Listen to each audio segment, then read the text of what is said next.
Right. Hello, everyone. Welcome to my first ever solo stream. I already see some folks hanging out in the chat, dabbing dragons, that kind of stuff. But hi, I'm Dusty, short for Elegant Feather Duster. You probably know that username from Twitter, Instagram, and now Twitch. So tonight I'm going to be working on doing some 3D modeling using video game assets. So by that I mean the models that are in video games. You can basically pull them out and kind of use them as reference material. Okay, oh, now we have to use that. So you guys know I love Cal Kestis. This is from the video game Jedi Fallen Order. And well, I haven't finished my main Cal Kestis yet, but I figured I might as well start 3D printing some armor, so we'll use that as an example tonight because I haven't started this project yet. I'm not going to talk a ton about pulling the files out of the game. I'll do sort of a quick run through. That's a thing you can certainly learn from the video game modders of the universe. I could always do another video on it too. For the purposes of this video, I've already pulled these files, and I'll just kind of run you through what I do with them real quick, and then we'll get into 3D modeling. Since this is my first stream, hopefully everything is set up right, but if there are any issues or like audio balance things, like please let me know, and I'll try to take care of them as we go along. So thank you everybody for coming. Okay, so this picture that we're looking at here is a render of what he looks like in the game. So basically the way that video game models work is there are two pieces to it. There's the 3D model, which is a three-dimensional digital object, and then there are textures that get put on top of it that are sort of like painted on, basically. Sometimes they're photo textures, sometimes they're hand painted. Um, so for something like 3D printing, you don't need any of the textures. It's basically irrelevant. There's a form of 3D printing that's full color, but we're not talking about that. So the only thing we're looking at here is the models, but because of the nature of video games, those models are usually too simplified to 3D print at a high enough resolution or detail or fidelity. So I basically end up using them as a reference and then remodeling those parts with a lot more detail and with smoother surfaces, and we'll get into that as we go. So once the game files have been pulled, in this case, Jedi Fallen Order uses an FBX file format, and to convert that, I actually have to use Maya first. So we will over Maya real quick. So this is how the file loads in. You'll see it has all these purple things, which are rigging. That's basically for animating the character and making the character move. We don't actually need any of that, so we can get rid of all that. No more rigging. And so now you can see this model. So the way that these files are set up, the head is separate from the body. So yes, I can get a disembodied head as well, you know, if I want to, but that's not really relevant for our purposes here. So yeah, so here's this, and then I basically convert this into an OBJ file because that's the easiest to do that. So I will just export all this data, save that as an OBJ. I've already done all that, so we don't have to go through the motion here. Um, yes, getting a disembodied head is easier than one might think in the video game universe. So I'm going to close up Maya here. We don't need this anymore. And jump over to Rhino. So Rhino is a piece of software that I use. There are a lot of ways to do 3D modeling and a lot of programs that excel in different types of 3D modeling. Rhino excels predominantly in hard parts, mechanical engineering, high precision, solid surfaces. It's not really a sculpting program. This isn't generally a program one would use to sculpt faces or sculpt animals or things that are a little more organic in that way. But because most of the modeling that I do is for cosplay, it ends up being a pretty good program for me. And I also just really like that there's this command input bar, so you'll see me typing a lot of commands versus pulling them down through the menus. It'll be a little bit of both, but for the most part, I'm going to do a lot of stuff up here in the command bar. So this is what the file looks like when you bring it in, and you'll see this sort of mesh all over the surfaces here. So video game models are made up of what's called polygons, basically. And although the developers probably did make a really, really high resolution version of this, they probably exported it in a lower resolution sort of mesh to make the game run better. And you'll notice doing this that the newer the game, usually the more polygons there are. Older games, because they needed to be run on simpler graphics cards and older systems, usually had simpler models. So Fallen Order is pretty new. It's only about a year old, so this is a pretty high resolution file, to be honest. But you'll still see there's a lot of stuff missing. Like if you look at the concept art, there should be some bars on the belt buckle, and there should be a whole lot of stuff on the back panel that's just not here. So that detail would have been painted on in the textures, which as you can see are not part of this model. So that's a big part of what I do as well, is model those shapes back into this before it gets printed. And the other thing about the polygons is if you get in real close, you can see it starts to get very angular and you can see the edges of each surface. So obviously this armor is supposed to be smooth. It's supposed to be a smooth curve. And so remodeling it and doing what I'm doing is also really smoothing out some of these surfaces and just kind of doing a lot of cleanup. The advantage to using the game models in this way, because I do kind of have to redo it all, is that you can get the scaling exactly right. So the thing I actually pretty frequently do is I will take the whole character model and scale it to my height or maybe a little bit more than my height because I, quite frankly, usually wear heels. Um, and then I know from the get-go that all these parts will probably be exactly the right size when I print them, and I won't have to do a lot of test printing, other kinds of stuff like that. Yeah, so in terms of scaling this, one thing I am going to do is I'm going to open up another Cal Kestis project that I have going, because that model has already been scaled to the correct height, and I should be able to match them without too.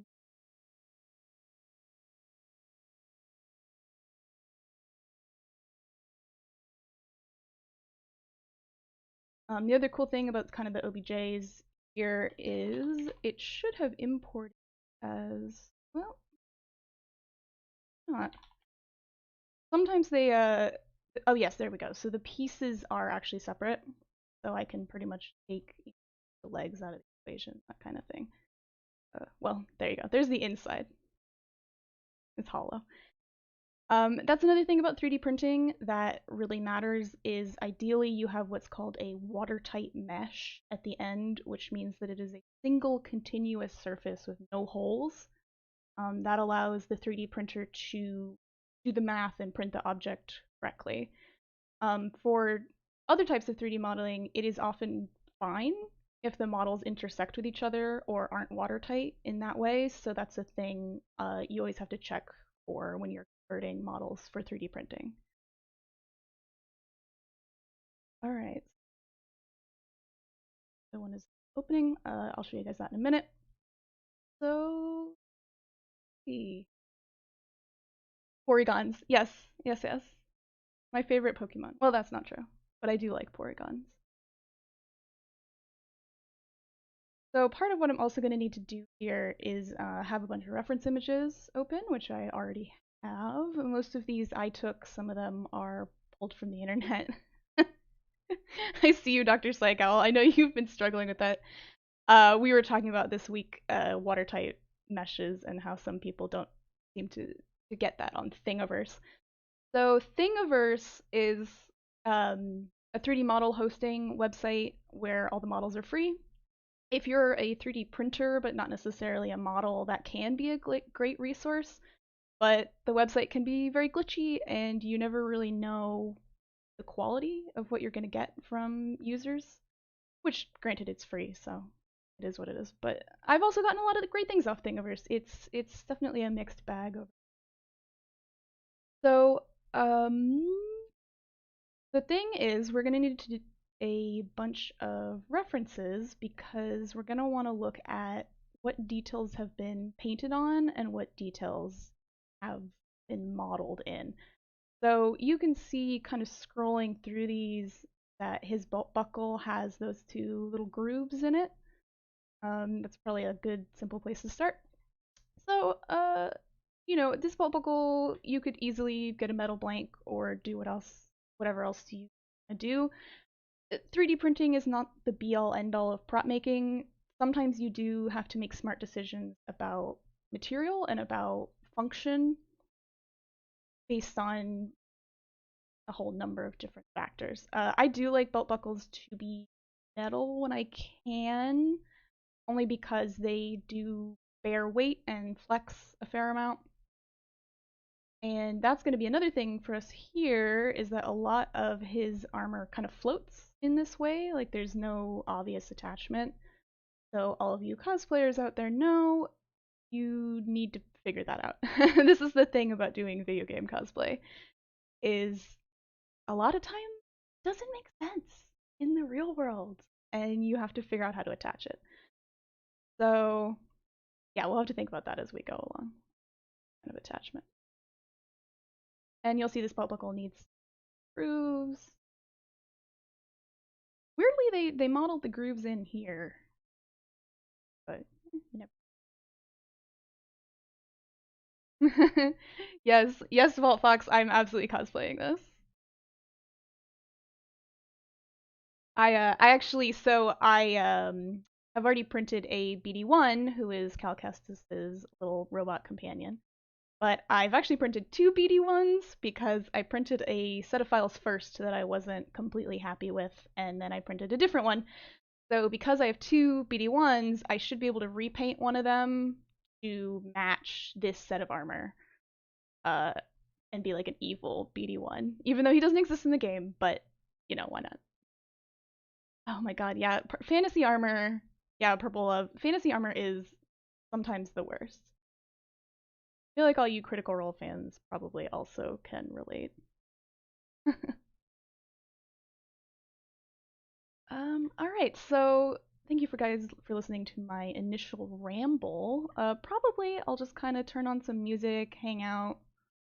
Hope you guys enjoy. If you have any questions, please let me know. I'll talk about anything that comes up as we go along. I expect to stream probably for a few hours and vibe, hang out, see how it's going.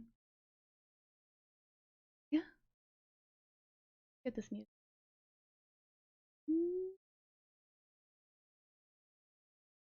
And especially because I have music and voice, please let me know how the ratio is of the other.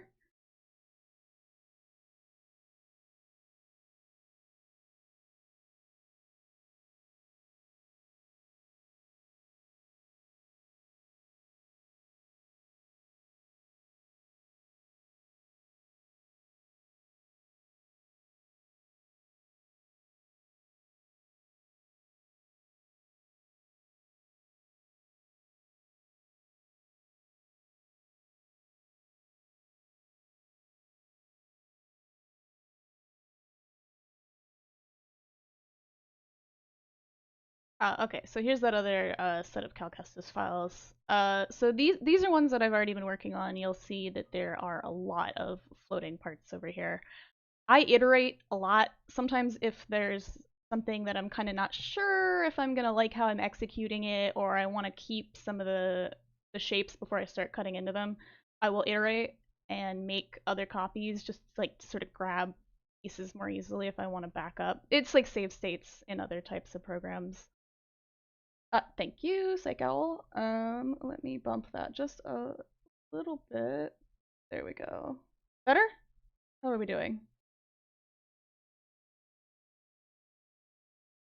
So here's another great example of sort of that polygon surfacing versus a smooth surface. So this is what it looks like coming straight out of the game, and then this is the piece that I ended up modeling. And you'll see here that I also added these two little grooves on the tip and some other sort of bevels and other stuff so that when these printed out, they were perfectly smooth versus being all jagged in the way that this one is. A similar case here, I added in a lot of these kind of little features, little details. That's what it looked like before. So interesting thing also about Jedi Fallen Order, they actually did use a lot of real world parts, such as these like rigger harness things and these parachute buckles, but they rescaled everything. So even though you can buy these parts in real life, which would be fantastic, they're all different sizes. So I ended up having to redo it all anyway to stay in scale. There's Cal. There's that floating head. So it's pretty typical for video games to put a lot more polygons into the face, especially for animation, and just because we as human beings pay more attention to faces. So that's why that's so dense up here. There's little eyebrows. So I'm pretty much just going to copy this because I know that the scale is just about what I want it to be. And then I can bump over here, drop this in. You can see that scale is drastically different. So I'm going to grab this, go scale, start getting that to be pretty close.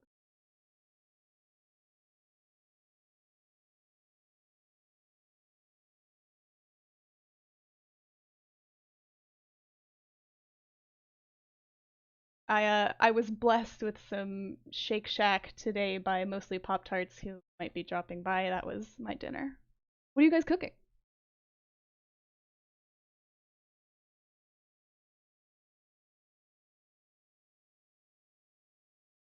A little big.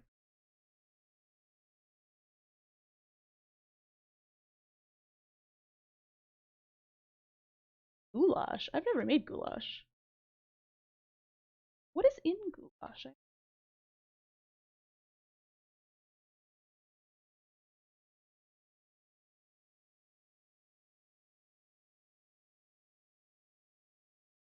Frito bowl, classic choice.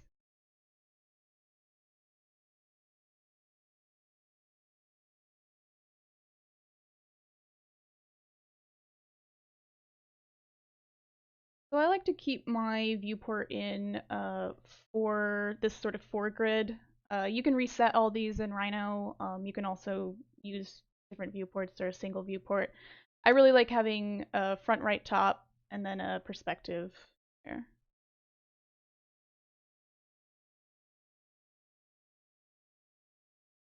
I also typically keep the perspective one in shaded mode and then the others in wireframe.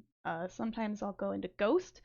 So the difference between those basically is that wireframe only shows you the vertices of each polygon, so it looks more like a spider web kind of. And then shaded shades in all those surfaces in an opaque color, and you can change that color as much as you want. And then ghosted mode basically shows all of these as semi-translucent, so you can see the form, but you can also see through it, which can be useful for certain applications. Magical bonbons, what is that? Is that Korean? Hyakbaki? Ghosting.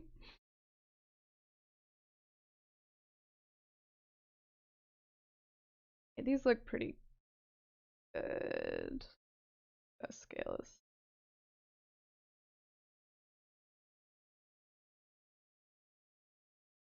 I am unfortunately quite short in terms of a human being, and so I pretty frequently do have to scale down these, male hero models to fit me correctly.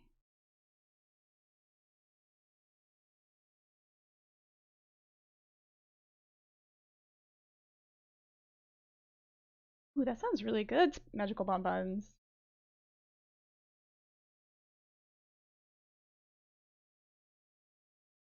Everybody's eating well tonight.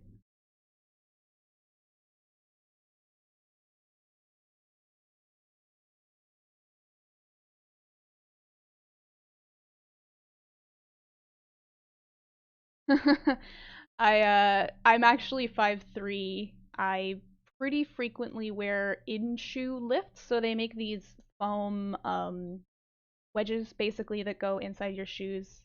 Uh, I do excel in trying to take photos from a flattering angle in which I don't look like a complete shrimp. This is my secret.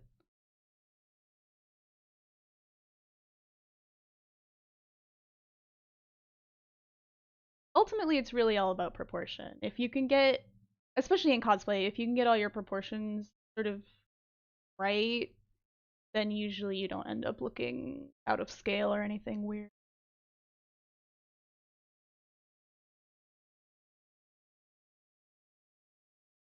Really? Oh my god. That warms my little shrimpy soul. Thank you, Purple Love. Truthfully, it's not even always a vanity thing that I wear lifts. It's kind of if I'm with a bunch of other people, if I'm in a group, it looks more even if we're all kind of closer in height.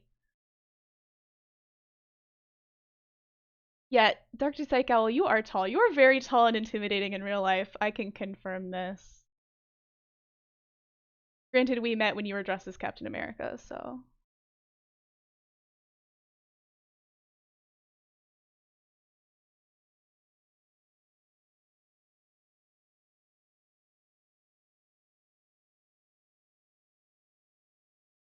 I'm gonna change the units here. So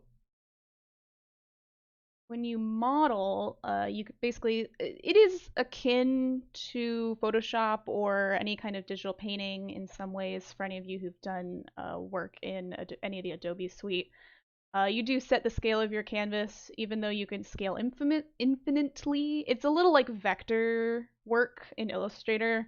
That scaling a model up or down doesn't affect the quality of it, but you do have to set a size. So I usually do model in inches. I'm an American. It's just easier for me to conceptualize half inch, quarter inch, that kind of thing. Most 3D printers use millimeters, so a lot of times I do end up having to convert back at the end. Um, this is just my workflow though.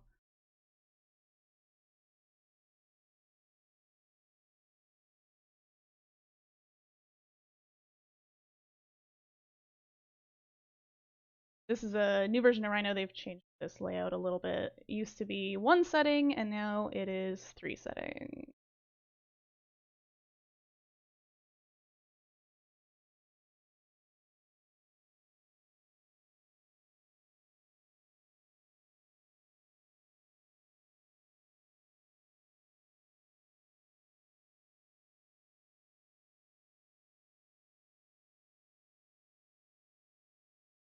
Yeah. So like I said, I usually iterate things.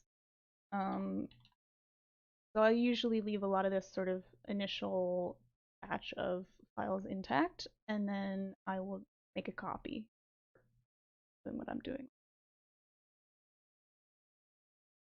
Sometimes an initial step is also orienting the piece to a better axis. So this piece looks like it is probably perfectly symmetrical, which saves us a lot of effort. That means I can just cut it in half.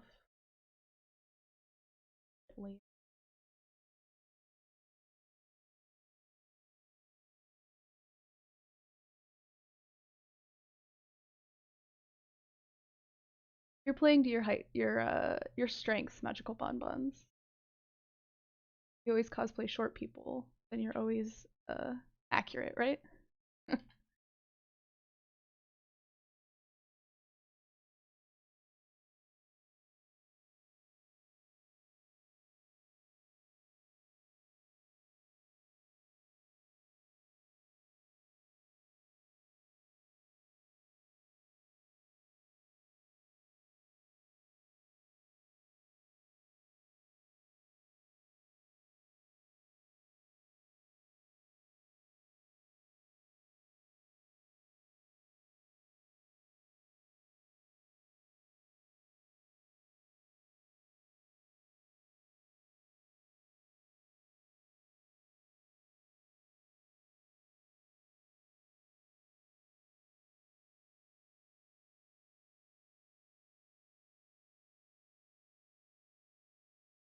Right now I'm trying to get this to be oriented in a kind of flat way as though it were laying on a table because that'll make my life just a little bit easier.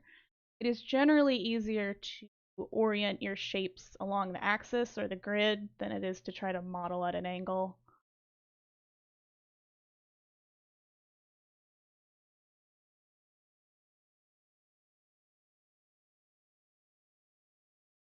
Actually,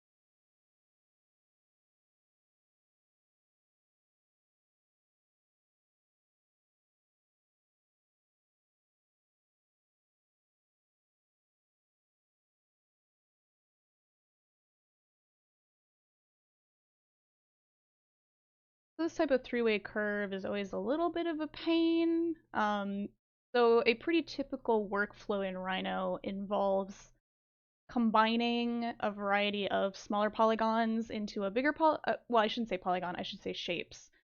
So it is common to do something like, let's say, throw out a cube like this, and then throw out another cube in a slightly different place,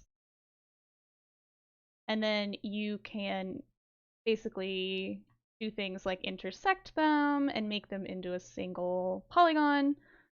Again, sorry, not a polygon, a single shape. And then that's, watertight right there. Or you can use one of them to cut pieces out of the other one. So if I use this and then cut using this one and delete the extra piece, you can see I've taken a chunk out of it like that. So it's pretty common to do kind of either additive or reductive work like that, which makes this type of two or three-way curve more irritating. I mean, certainly still doable, but it's not quite as simple as shape. So I might be doing a little bit of problem solving just in terms of efficiency, the quickest way to get that type of really perfect curve.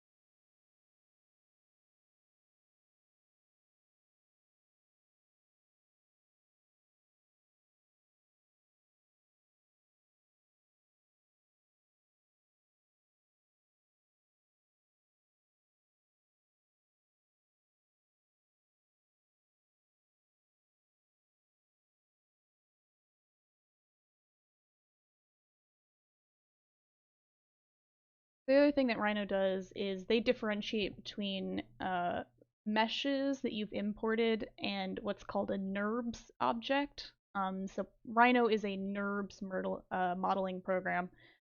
So the tool set is slightly different for editing meshes as it is for editing NURBS objects. So I am going to actually convert these mesh into NURBS.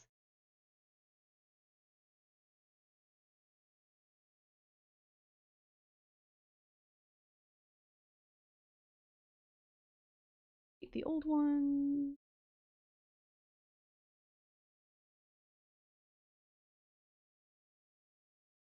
Uh,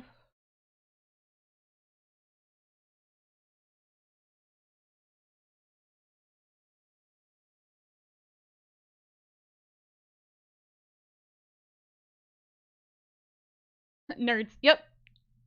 I wish it was nerds. Pretty sure probably everybody in this stream is a nerd, let's be honest. Not that that's like a bad word. Not that it ever really was, but it's not even really pejorative anymore.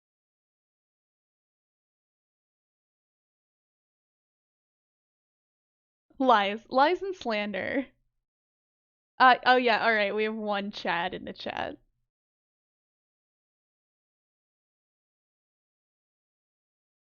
You guys see the meme this week that pointed out that the new Ben Affleck photos he looked like the Chad meme? That might be a deep cut.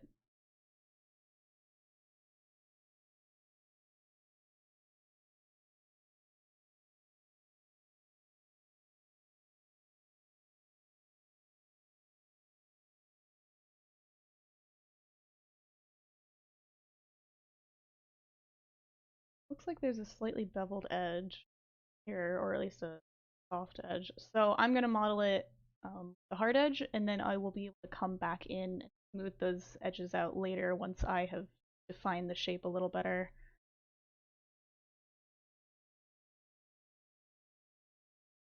Oh, that's kind of a mood. The bird app is not always an ideal place to be.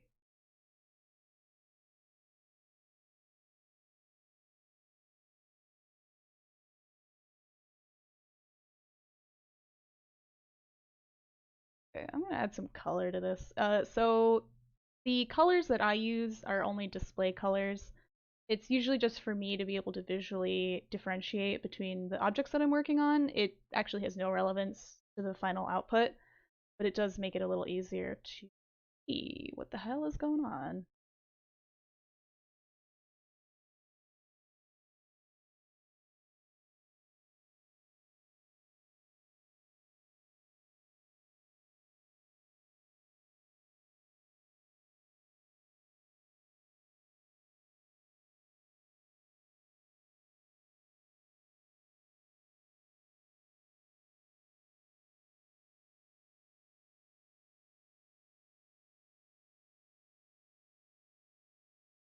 My big confession, especially as a person who does play a lot of D&D, is that I have not listened to very much Critical Role.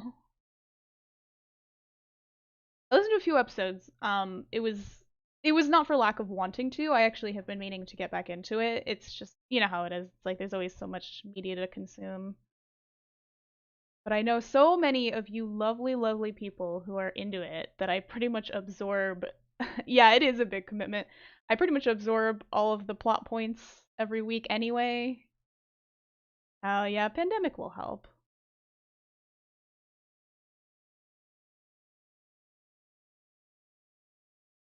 Wow, Dr. Cycle, it's almost like you've never played D&D with me on a weekly basis. Oh, that's good, Purple Love. I'm the Taz generation. Uh we truly, a bunch of friends and I pretty much listened to the Adventure Zone and we were like, "Hey, we got nothing better to do, right? Let's all learn to play D&D together." And then I proceeded to DM for 2 years without ever having played a game of D&D in my life. So that was a crash course.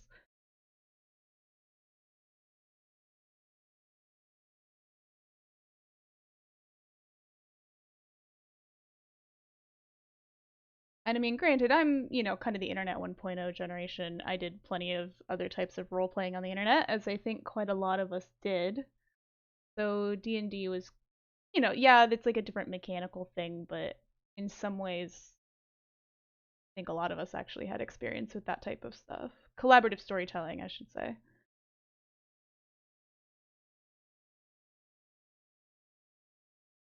Yeah, Sam Harvey is one of my original players.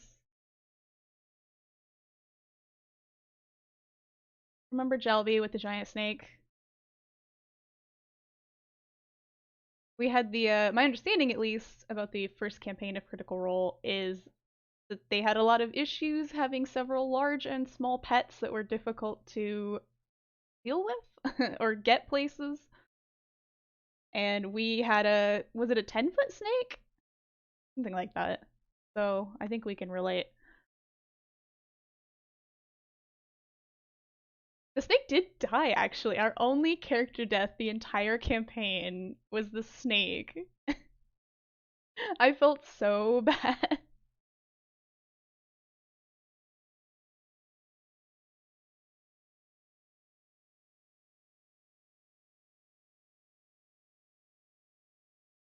Dang, Purple Love, you watched all of Critical Role in like 2 months?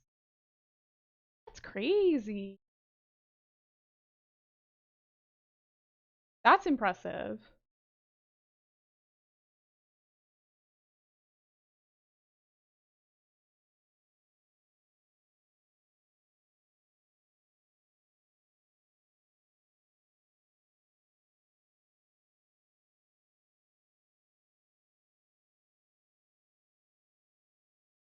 Snapping is a little bit here.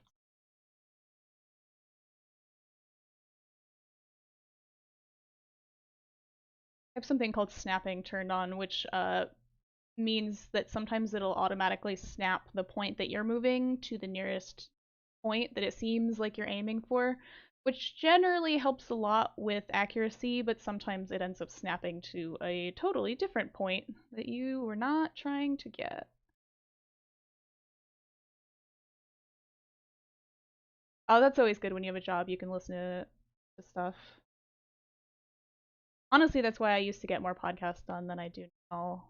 Working from home lets me watch TV instead of listening to podcasts.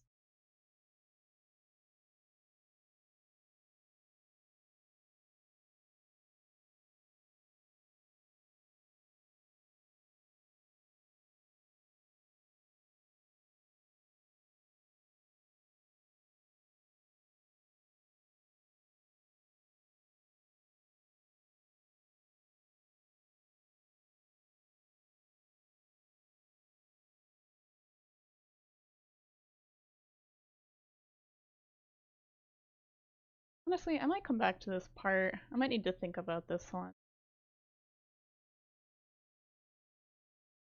Sometimes I'll do that. If I realize I'm just kind of grinding my gears on the part, I'll be like, back to this. We feeling chest plate, shoulder plate. Sure.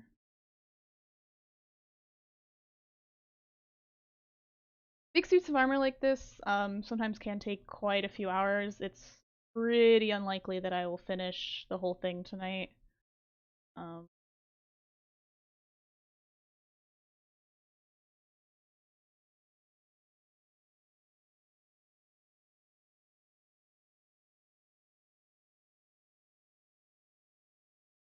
One nice thing about this model is that the thicknesses of the plating are actually pretty good for a real person for a cosplay. Sometimes, especially, I mean, when I was doing my Witcher build, there was a lot of kind of funky business going on that I just had to fix.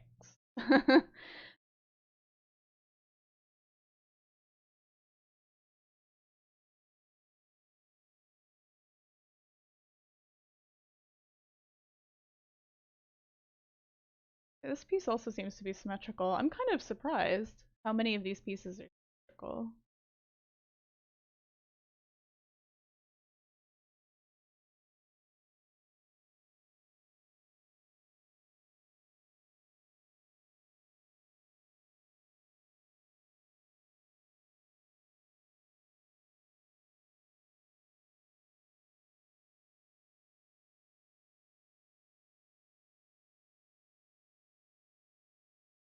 So as usual, just kind of orienting this in the space in a way that'll be easier to handle and deal with.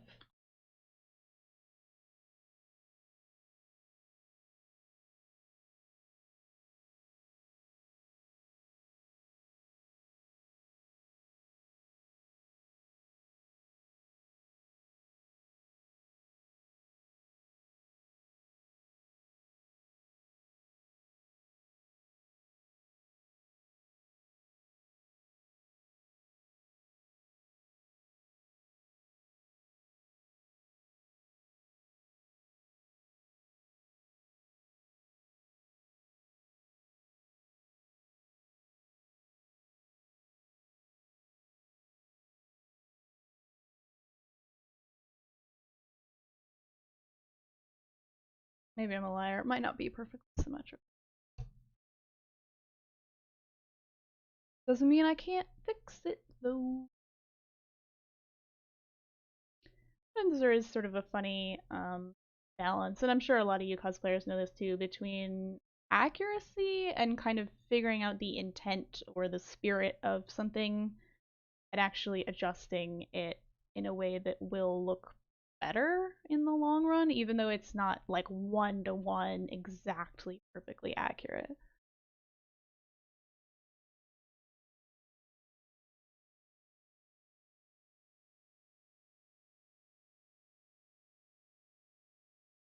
Yep, I'm a liar. I'm a liar and a fraud, Dr. Psycho.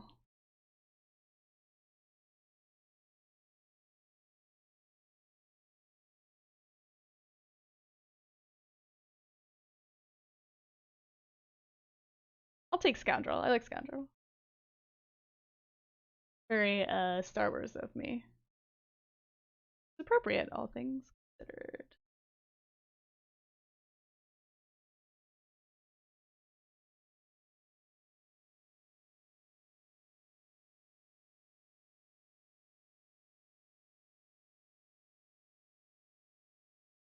How many of you have actually played Jedi Fallen Order out of curiosity?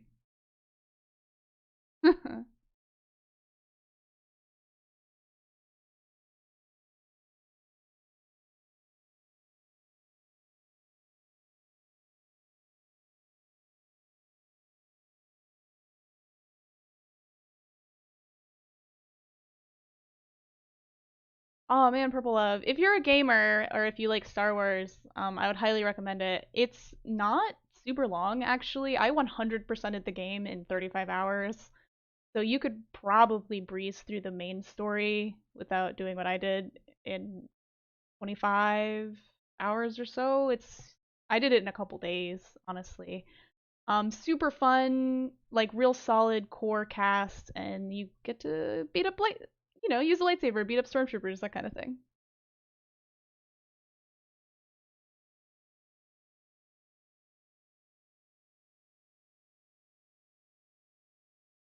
I'm always putting on my tin hat because I'm like, I don't know if Disney or Lucasfilm intended Jedi Fallen Order to be canon in I should say the new canon, because it seems like they designed it in a way that if the game did poorly or was poorly received, they could pretend it had never happened. But it did, as far as I know, quite well. So I would be very curious if they ever canonize anything about it. There was a lot of speculation before the last episode of Mando that Cal might show up, and I was like, no, there's no way. There's no way that Cal Kestis shows up in The Mandalorian.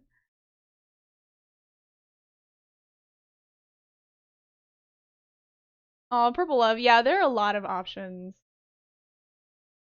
And it super depends on what type of game that you like playing.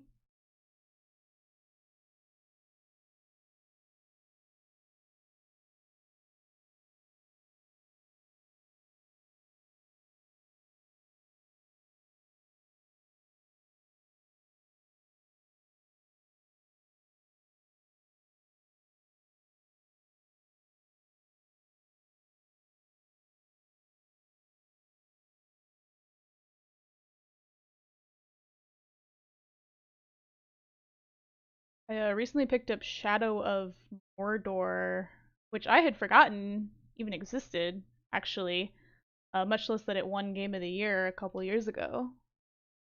But that'll be an interesting one I'm probably going to play pretty soon. Oh, Hellblade, as in Senua's Sacrifice?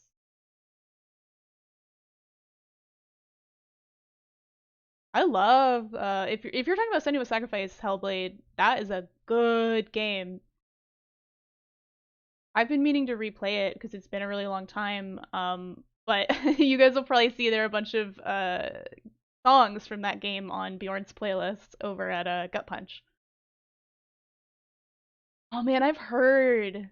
So the enemy system in Shadows of Mordor is, at least as far as I understand, enemies kind of remember you. I think it's called the Nemesis system, if I recall correctly.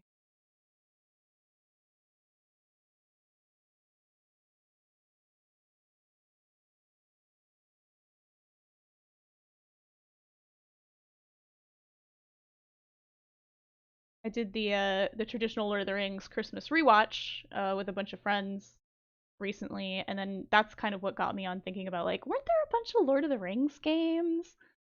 I haven't played a Lord of the Rings game since the Game Boy Advance. I think I had Two Towers and Return of the King, which truthfully were some of the better action games on the Game Boy Advance.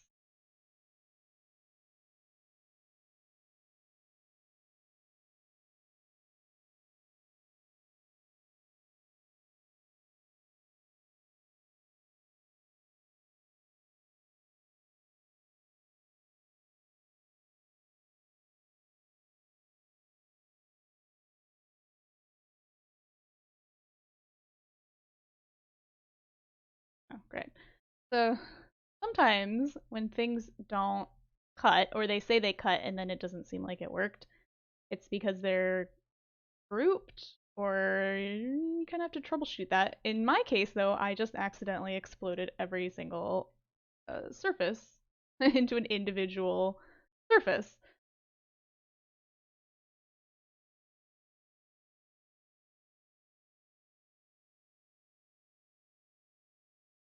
Oh, good to know, magical bonbons. I picked it up for $5, so I figured it was pretty low stakes if I didn't end up enjoying it. But seems like it's a good game.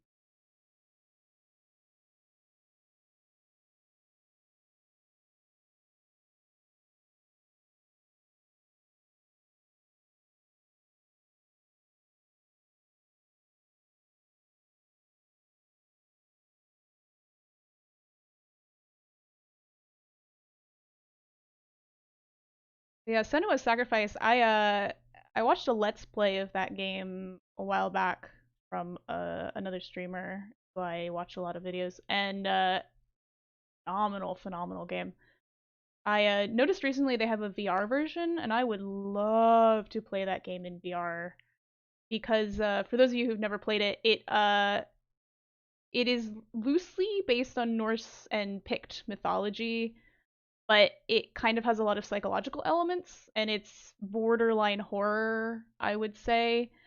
So there's a lot of like, it's recommended you play with a headset because they'll do a lot of kind of audio bouncing and like different kind of audio soundscape stuff. And I would love to know what that's like in VR.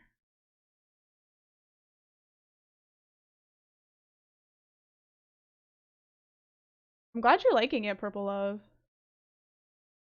Have you seen the trailer for the new one? It looks pretty crazy. Oh man, I don't blame you. I didn't play it with a headset either.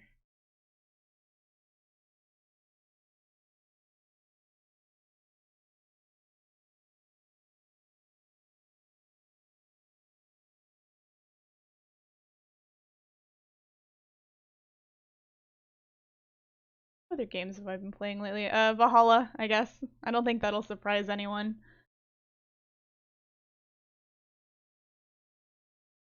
It's it is of course a case of, truthfully there is relatively little that we know for sure about Norse and Viking culture. We largely only have artifacts and texts that other people and other cultures wrote about the Norse and Viking peoples, of which there were several.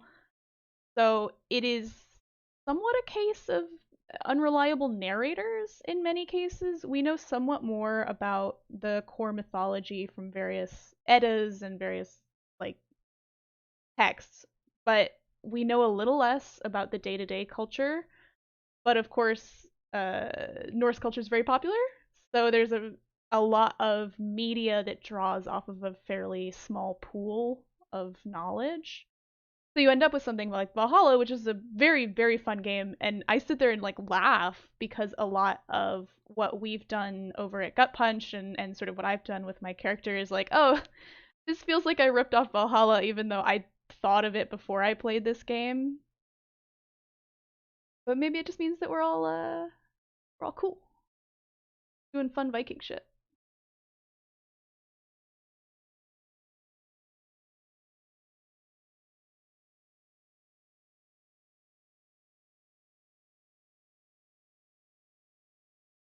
Oh, the free running. I actually enjoy it a lot. It's I feel like they've done a pretty good job given that the game doesn't always have a lot of cities. Um, Setting up objects in the environment like trees and rocks and hills and smaller buildings that are all close enough that you can free run pretty easily. There's also a lot of kind of like attacking small forts and small towns, and that is where you do a little bit more of your free running. It actually feels a lot like The Witcher bonbons, except for Assassin's Creed flavor.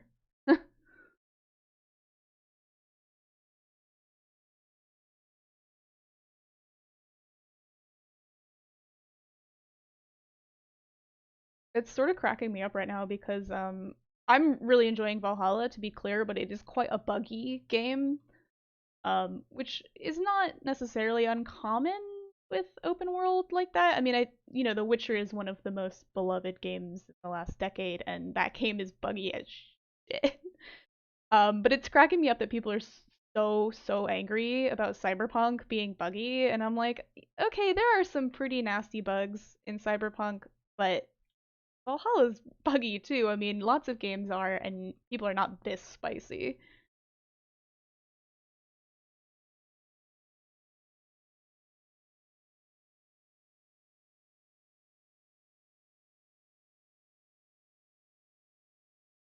You guys are probably seeing that I get very nitpicky, more than I probably should, about else.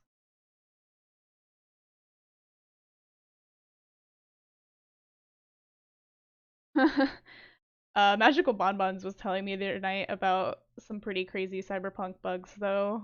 About how, like, sometimes when you crash into an object, like, you might just be on the other side of the map.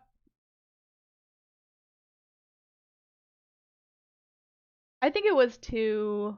Cyberpunk, I mean, so many people were so excited about it years and years and years and years before its release that I think they wanted it to be more than it was, which isn't unheard of. I feel like people are like that with Avengers movies now too, that their expectations are so high that there's no way it could ever be what they want it to be.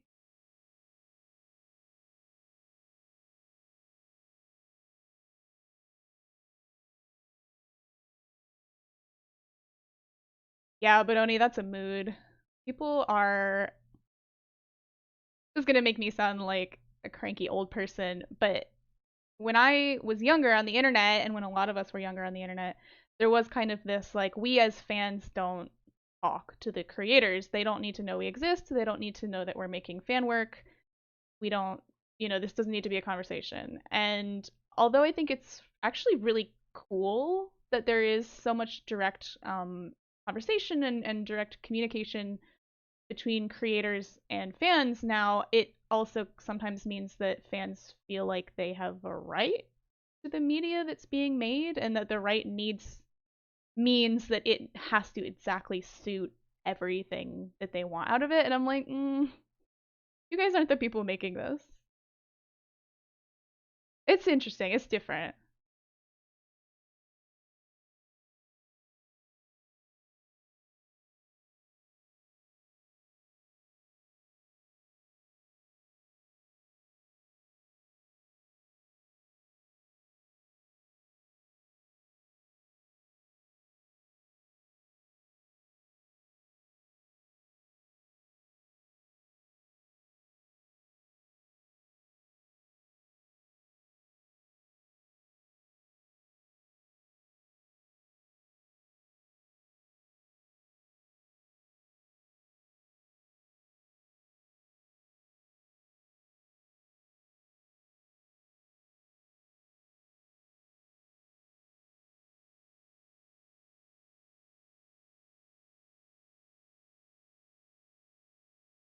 Yeah, that's true too. Is the anonymity of it is kind of like people don't feel like they have to be responsible for the things that they say.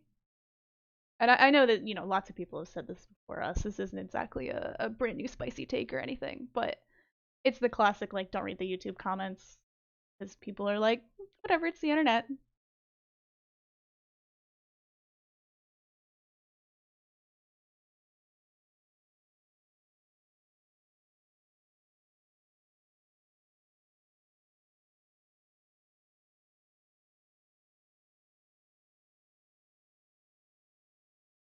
Bonbons, that's really good to hear. I've actually had a lot of people tell me that they're really, like, very genuinely enjoying Cyberpunk. Uh, just because I'm working on Valhalla and a couple other big games right now, I think I'm gonna wait until the first major Cyberpunk patch comes out, and hopefully by the time that patch comes out, they will have fixed a lot of the kind of weird, goofy shit, and then I can play Cyberpunk at my leisure.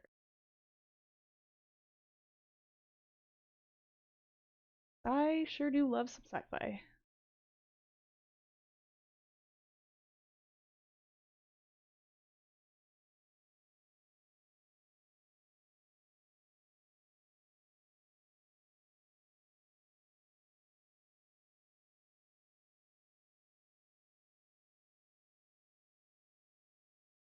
Sort of funny, playing all the D&D this year has definitely gotten me kind of on a high fantasy kick, but like normally I'm very much a science fiction person.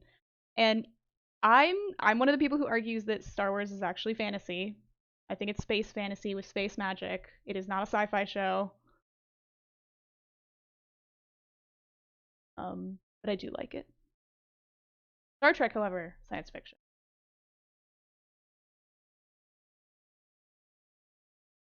Space western, very true. Space fantasy western, space magic.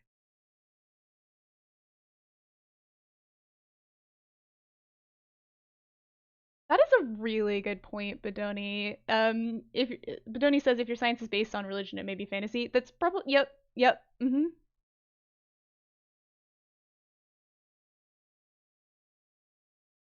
I thought about it like that.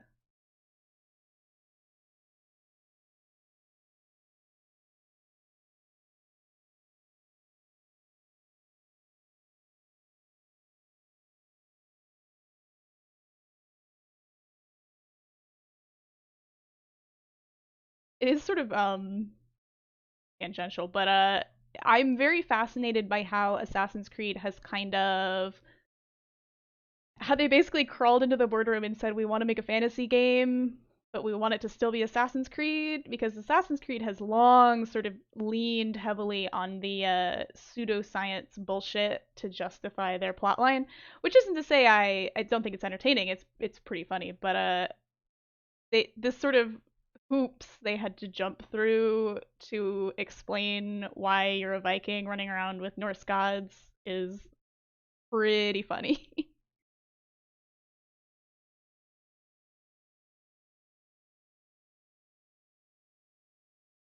They're like, oh, they're aliens. Okay.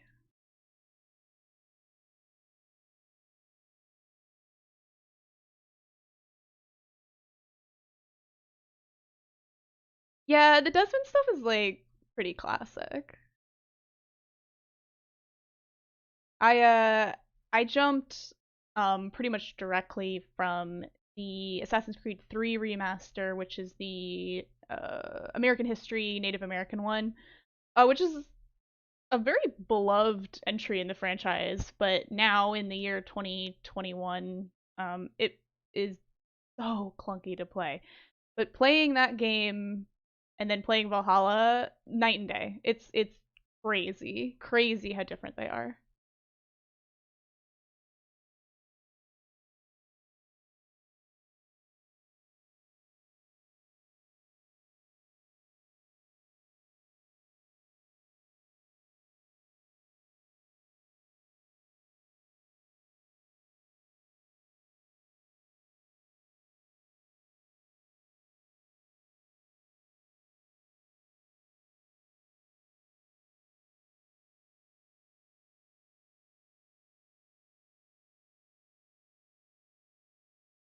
So you can kind of see what I'm doing here is I frequently kind of exoskeleton parts like this, and then I can more easily just sort of connect up all these lines into smooth surfaces.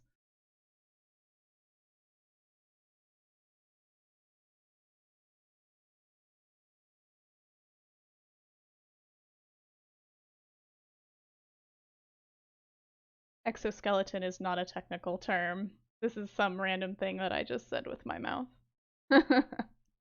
Unlike many of the other things that I've said tonight.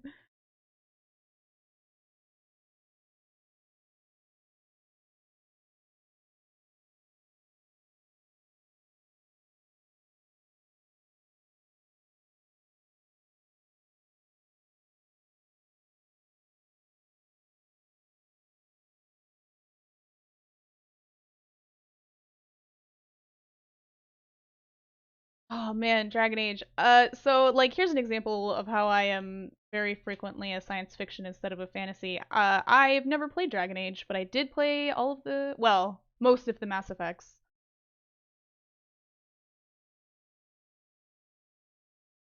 Oh, Sam, you're playing my favorite game. It's the Switcher.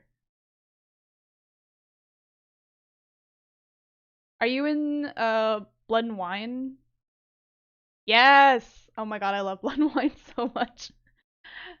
It sucks that my favorite part of The Witcher is like after you basically have to play it after you have finished the main game.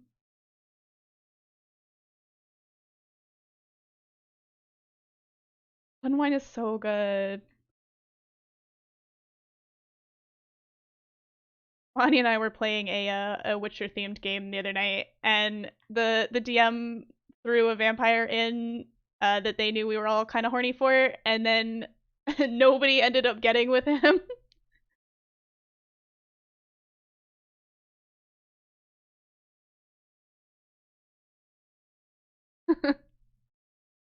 Oh, we summoned Catbird.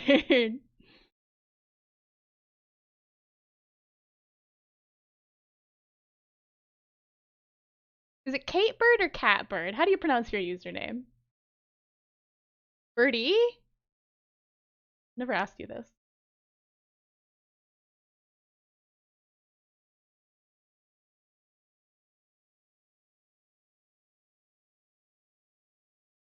Dr. Psycho, I own it on most platforms. I don't really do a lot of I should say big console. I have it on Switch and PC.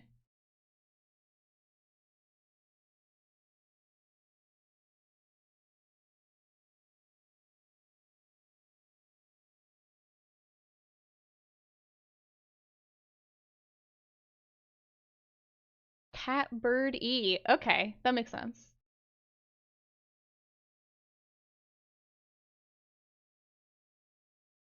Man, talk about curses. People who take your usernames on platforms. A Dr. Psych Owl TV. That was a call out post.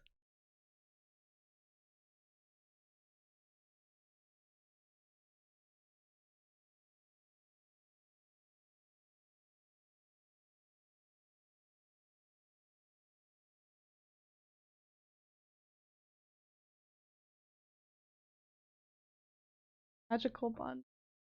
Are you usually just Bon Bon? I think I never noticed.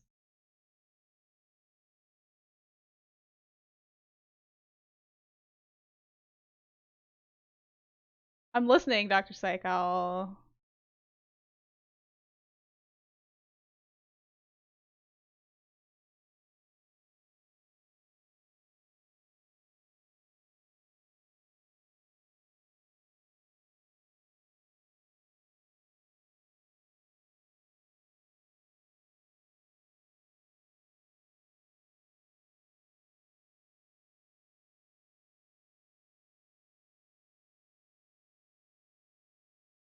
Oh, I'm listening, Dr. Psych Owl TV.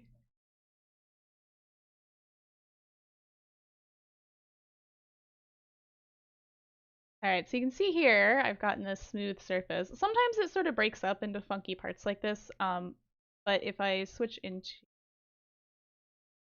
this mode, you can see it's pretty much perfectly smooth. That'll print fine. You can see some of these lines. That actually has to do with how the program is rendering the surface. The surface itself should be perfectly smooth. And you can see over here, on the game version, it has all these facets.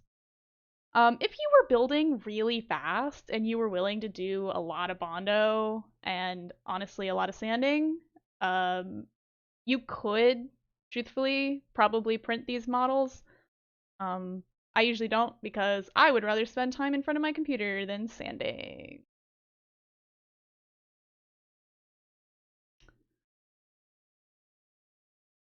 Yeah, Purple Love, I get pretty lucky too. My only wrath is that Twitter actually does not offer as many characters as I need for my username. I could have gotten Elegant Feathered Dust.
Oh, Bonnie, right. You still only have your like shitposting Twitter, right?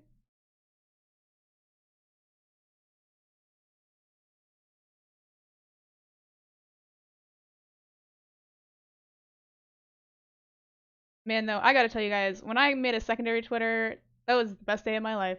Um, being able to post whatever I want on my second Twitter and not give a shit is the best.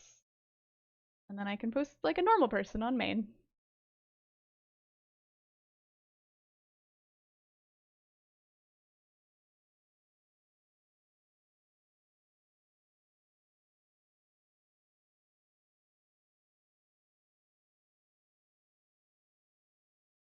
Man, I saw some quotes the other day. I think it was from Zuckerberg, about how he thinks that the days of maintaining a separate personas in your life, like your online versus your work versus, whatever, that he thinks it's disingenuous and that people shouldn't do that, and that like that's kind of why Facebook is all up in our grills all the time. And I was like, wow, I don't like that.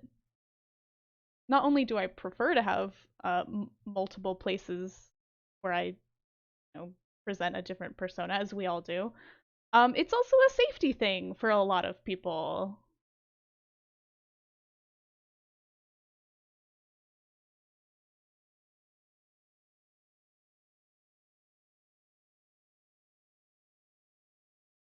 Hey, on Mark Zuckerberg is the worst.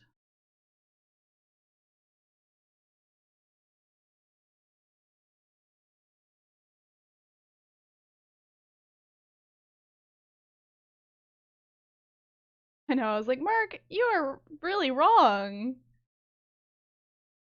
And like, he grew up on the internet like the rest of us did. How did. Maybe he just likes being a pod person in public. Oh my god. I forget about that, Jacqueline. Jacqueline has many brushes with strange greatness.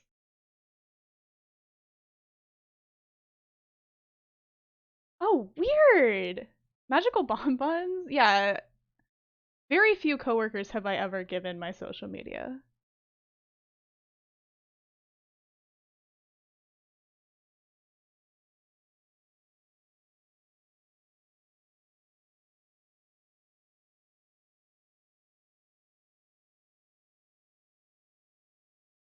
Yeah, Sam, that's a mood. There are like certain socials that I'm like, maybe. Oh man, yeah, Dr. Psycho literally knows what it's like for someone to get doxxed. Not ideal. Jacqueline, join us in like shitposting Twitter hell.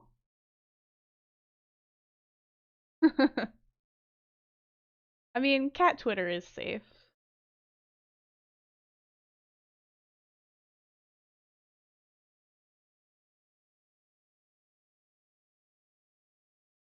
Here's a view behind the curtain. Sometimes I straight up forget what some of the commands are called.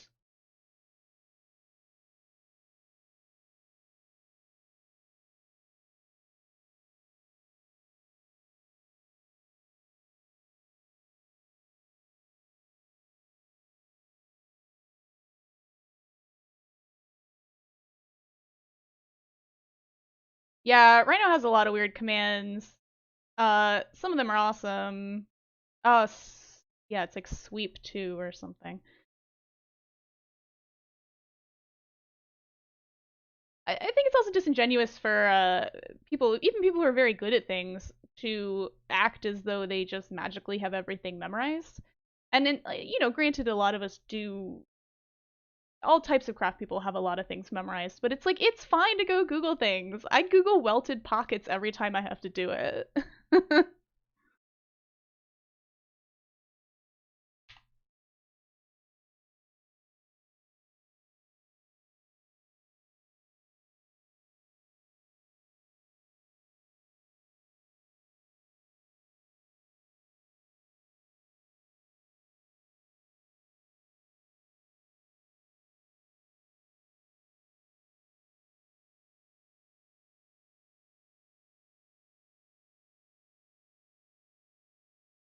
Actually gonna make this a little bigger since I'm working mostly in this window right now.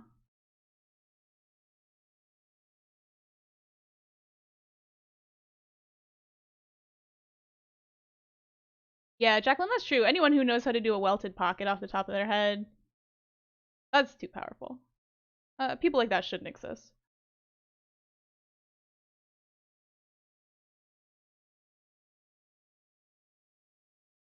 Unless you are a professional pocket welter.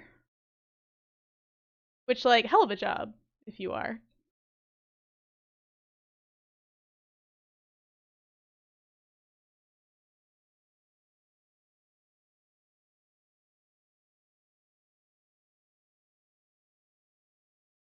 We have a little bit of, like, junk left over here. I'm just gonna delete this.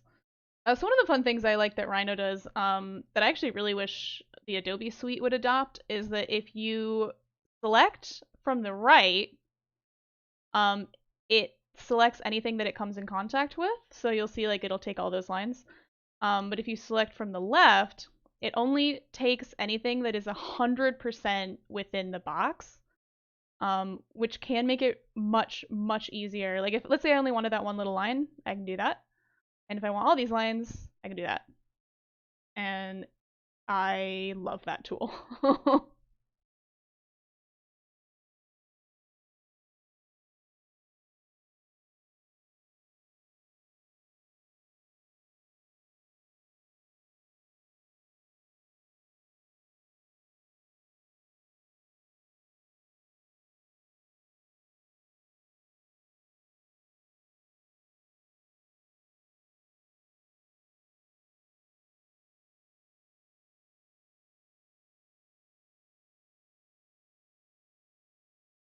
One of the other things you have to think about when you're doing 3D modeling, especially for printing, is prepping the files for printing. So flat surfaces are much easier to print, obviously. So if you think about, let's say, a roll of tape, it would be very easy to print this flat, and it would just come up as a cylinder. But if you have a super weird, complex shape, like, I don't know, Baby Yoda hair, all of this material that's up in the air has to be supported somehow. So I can cut this into pieces and then orient them all separately and then glue them back together or somehow attach them after the fact. Or I can allow my 3D printing software to generate support material. There's a lot of settings for doing that. I can certainly do that in another video. Unfortunately, my printers are quite loud, so I will have to strategize about doing a 3D printing video and also being able to talk to you guys at the same time. But if everybody wants to take a look at my 3D printers, this is not a feature, this is a bug. And it also meows. And so this is my big one. It's a Rostock, I think a Rostock 2, by See Me CNC. And then I have an old MakerBot replicator. Both these machines, truthfully, are pretty old. I've done a lot of maintenance on them over the years and replaced a lot of parts, done a lot of upgrades and stuff, so they're not exactly stock anymore. But truthfully, they've both been running for anywhere between 4 and 8,000 hours a piece, so real solid machines. And that one, so the MakerBot does things that are wide and short a little better, and then the Rostock does things that are narrow and tall a little better, so that's kind of part of the reason that I have two, other than printing multiple parts at a time, is they do things differently. And there goes my fake cat. I don't know if you guys can even hear that.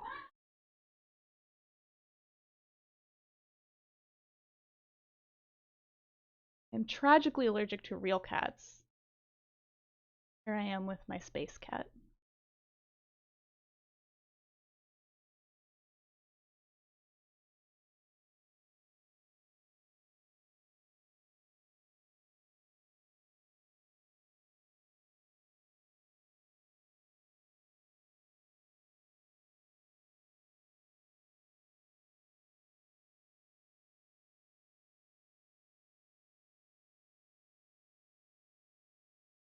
So that thing I just did is called a sweep 2, which is really nice. So you basically select the two outer rails on the right and left, and then you can have it connect two curves that are different.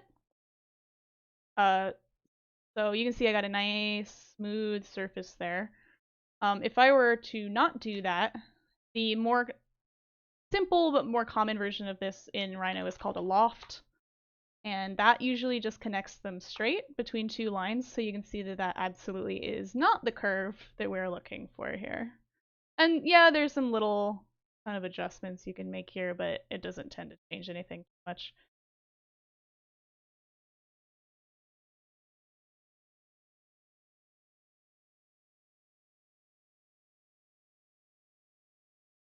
That's not even remotely what I wanted, but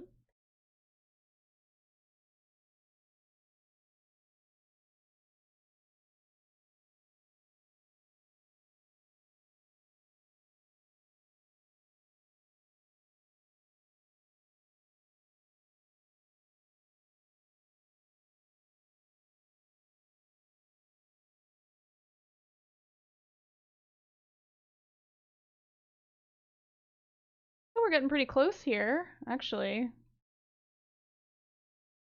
Looking pretty good. Truthfully, I'm not that worried about the fact that the model piece was not perfectly symmetrical. It probably won't matter once I put it on a mannequin and or myself. If it does, the nice thing about printing in PLA filament, and I think this is true of ABS as well, you can actually heat form it after it's been printed, which obviously is a little less precise. But I do that with things like my Loki helms. I've done that to adjust parts that were a little too big or a little too small. You can basically heat them up with a heat gun or a hairdryer and then reshape them, which is great, but it does mean you really should not leave 3D parts in outside in the sun, in a hot car, especially if you live in a hot climate. It can get a little dicey. And as you guys probably won't be surprised to hear, I hang out in a lot of droid builder groups. So people who make R2D2 and BD1 and droids like that. And I cannot tell you how often I see people post like, "Oh, I left my droid outside and then it melted," and I'm like, "Oh, buddy."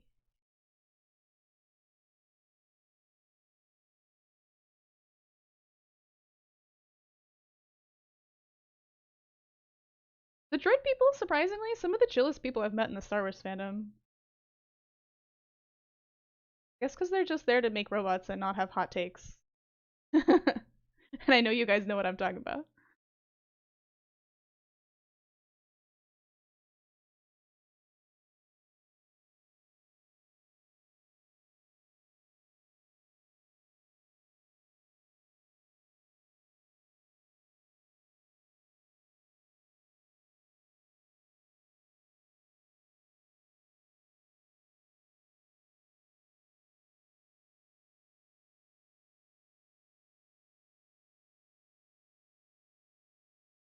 Oh, so okay, you can see I already. It's good to double check your work as you go, otherwise you will be sad at the end. You can actually see that I goofed a little bit. These two corners don't line up. If I were to not fix that, it could potentially cause either glitches or issues with the model later. Fortunately, this is a very easy fix.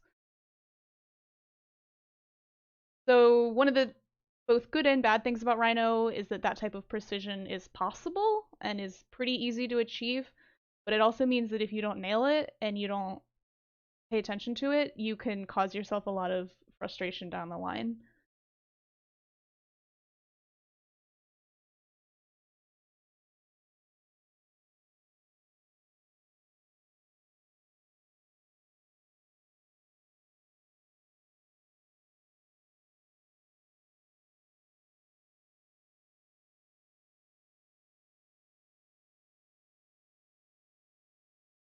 There we go. Okay, so now it matches up perfectly.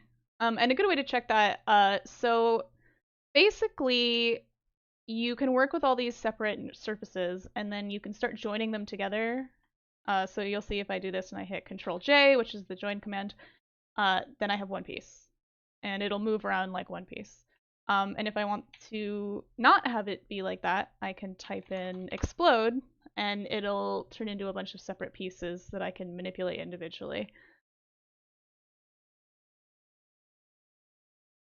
So generally, sort of my workflow is to build a bunch of individual surfaces like this, and then start checking that they line up correctly by joining them, because if they don't line up correctly, generally the join command won't work, and so it'll be noticeable that if it doesn't work, you go, oh, okay, I need to double check my work before I go and keep trying to work on this. So yep, that works. Excellent. Another good way to do it, sometimes I will start making finished sections a color, and then I can join these, and then when I join the new part, well, sometimes it does that. It turns back to that color, and sometimes they all turn blue, so it can be a bit a gamble. But it's also a good way to see, like, sort of make mental notes, like, oh, okay, I finished this section's still in progress. And to differentiate between surfaces. So you can see there are two surfaces right on top of each other right here, and they're identical. So you get this kind of funky weird texture, which is good actually, because then you know that you delete one of them. And now we have the completed surface. So this is right now has no dimension to it. It's kind of like a piece of paper, basically. This truthfully would not even print. I mean, it's possible the printer would try. I don't think the printer would succeed. So what we're going to do is we're going to offset this. Um, offset surface this. And that basically is something that Rhino can do. I'm sure lots of other software can do this. Where you give it a thickness, like let's say 1/8 of an inch, just to see how that looks. And I'm gonna flip all the arrows. So that's definitely too thin, but you can see that it generated a second surface inside here that is slightly smaller. And the other thing I can do, I did not do this as a solid, which I should have done, so let's try that again. Offset surface. Let's try 1/4 inch. Flip all, then I'm going to change solid to yes. And so, hypothetically, this, you can see now it's a single solid piece. Definitely still too thin. I think I might have screwed my units up, actually, because 1/8 of an inch, 1/4 inch should actually probably be the right.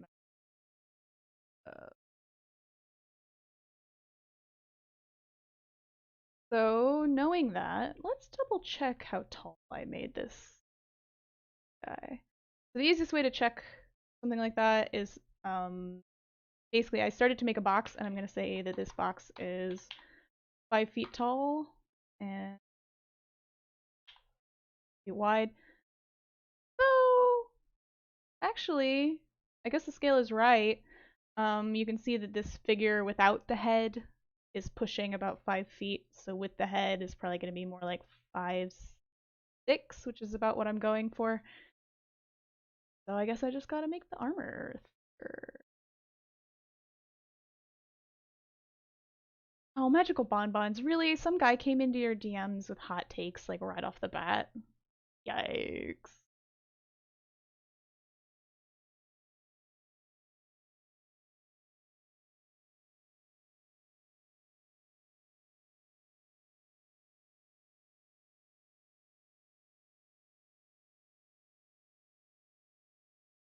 Okay, 1/2 inch definitely too much. Um, Sometimes I do end up kind of just doing this, just seeing how thick I want things to be. This can be a little bit trial and error. I'm pretty used to how thick I like things to be.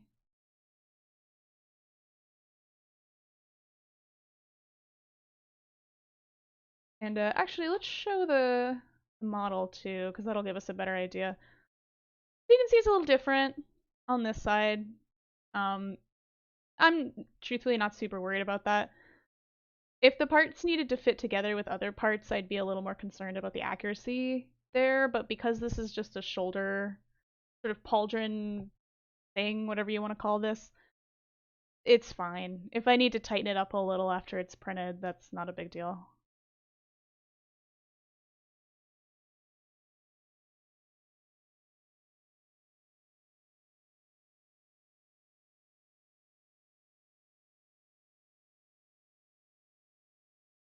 Okay, it's looking pretty good. I think that's still a little thick though.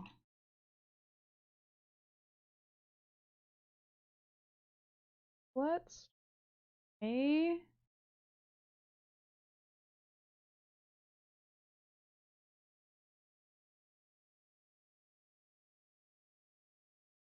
Oh, that doesn't seem right either.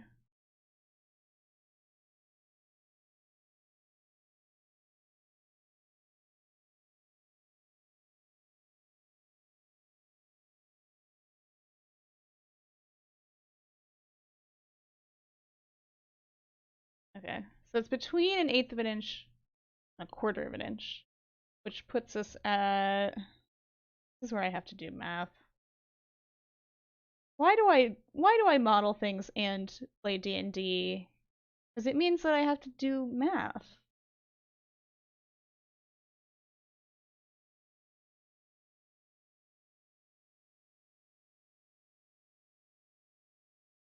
So I need 3/16 of an inch. That's the math that I wanted.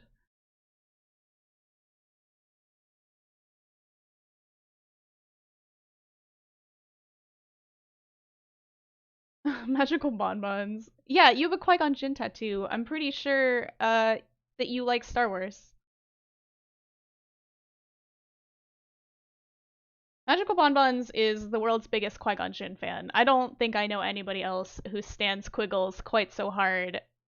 Yeah. And a little bit of Mace Windu.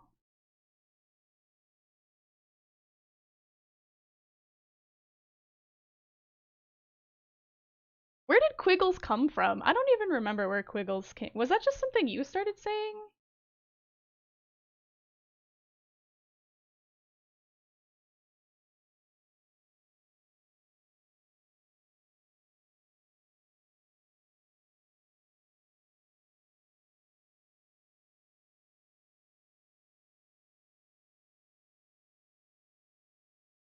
Okay, perfect. So it looks like 3/16 inch is the magic number for us in terms of these pieces anyway.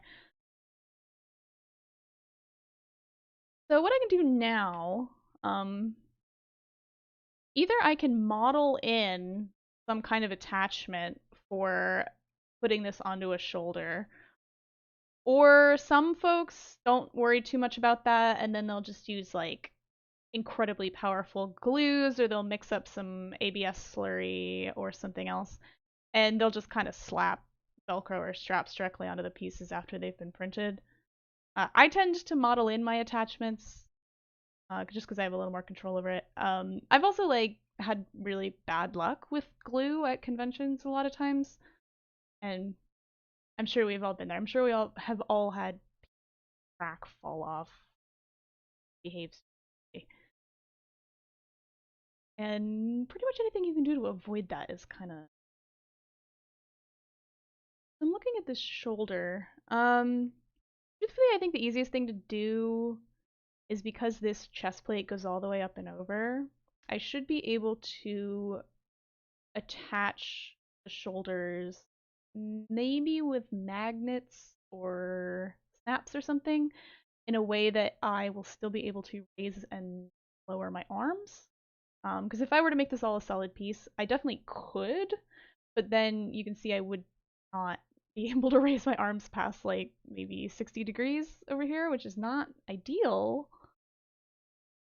And this is some of that mechanical engineering that I have the opportunity to do here because I am converting from a video game a living, breathing outfit. So I'm gonna leave that for now. Once I do the chest plate, then I can kind of fit them together a little better and make sure that that's all you're doing.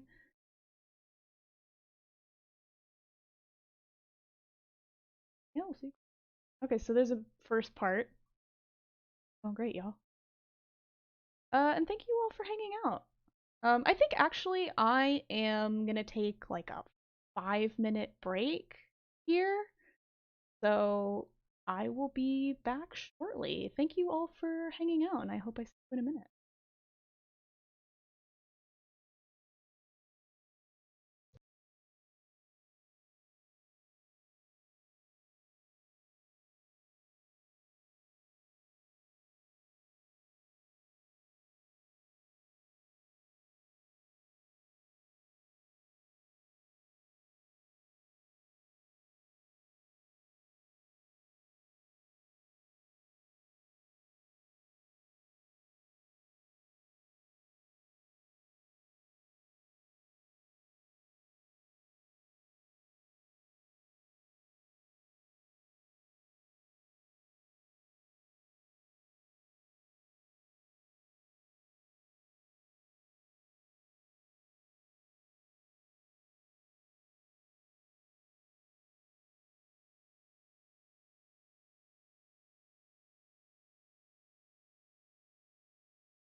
I am still muted. Hi everyone. Hope you're all doing well.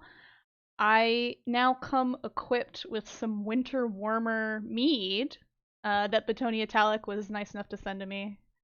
Uh, thank you, Betonia Talic. This is fantastic. I hope you guys get to try yours soon. It's from the Groenfeld Meadery folks. I think they're in Vermont. They are either the same as or teamed up with the Havoc Meadery folks, but they ship to a lot of states anyway, based on your local law. So if you're a mead fiend like a whole bunch of us are right now, highly recommend. It comes in a ceramic bottle, as crazy as that is.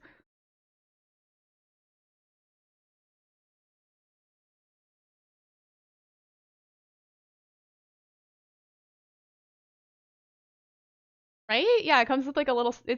It's incredible actually. The FedEx man though did do me wrong. He woke me up pretty early this morning to drop this off, but it was worth it.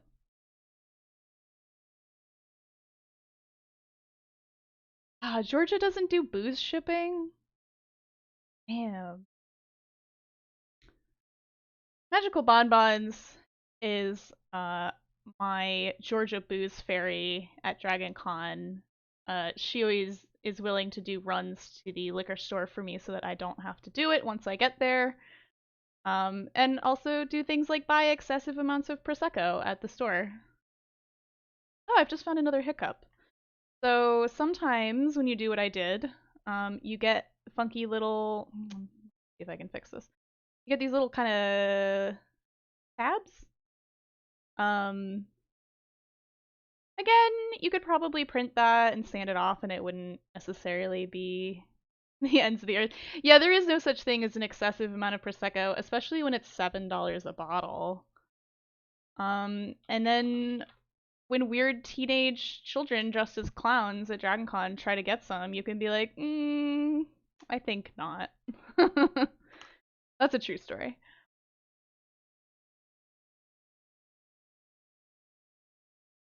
Oh, Bonnie, that's really dangerous. Uh, I I guess I should say, living close to your favorite liquor store is dangerous because I live close to my favorite liquor store. Shout out to Little Mo, uh, Brooklyn. I love that guy. He's really nice, and he uses his company page like a personal Facebook page, which is very chaotic of him. It is a very chaotic choice.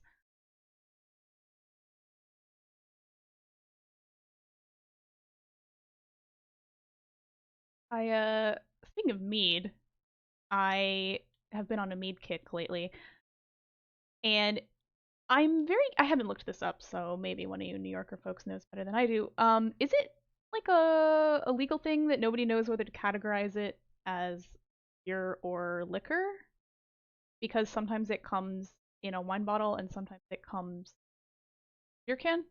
Because I haven't been able to find it at either standard liquor stores or um, beer stores.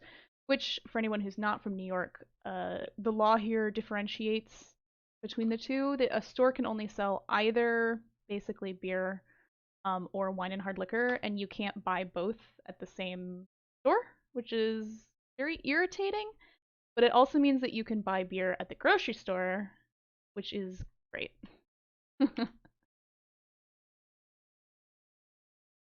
Oh, that's good to know, Sam. Maybe I'm just not looking hard enough. But now that I know that the Havoc and the Grunfeld people ship, that's dangerous for its own reason. No, don't panic. You can't buy wine at the grocery store. So you can buy wine product. You can buy those like kind of fake, like really low alcohol content um pseudo wines. So sometimes you can kind of pick something up that's similar, but you can't actually buy like real wine at the grocery store here in New York.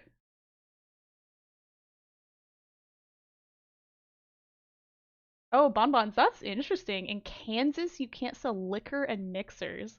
Surely, surely selling mixers would be smart. Oh, don't panic. See, that's what I would think. That beer and wine makes more sense as a grouping. Oh yeah, living the dream in Florida. You can do fucking anything in Florida.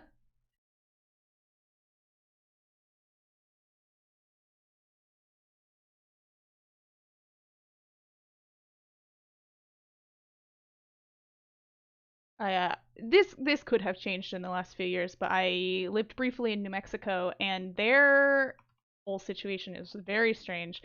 So at the time, my understanding was that they had a limited number of liquor licenses in the state. So sometimes if a business gave up their liquor license, or it was taken away, I guess, um, it went up for auction, and then other businesses could bid to get that liquor license. Um, so sometimes you would end up with these really unexpected businesses that had full liquor stores. So the Walgreens close to us had everything, had full wine, liquor, beer. The Walgreens.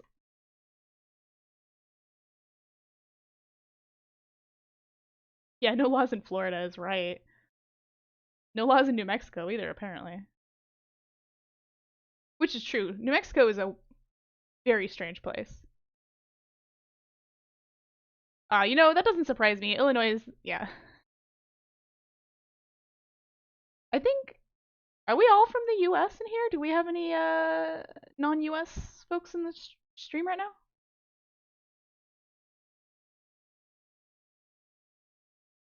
North Carolina liquor stores are run by the state?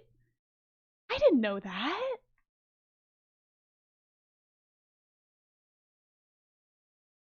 I only know in Boston everything is called a package store or a packy. And I'm like, that doesn't seem right, but alright.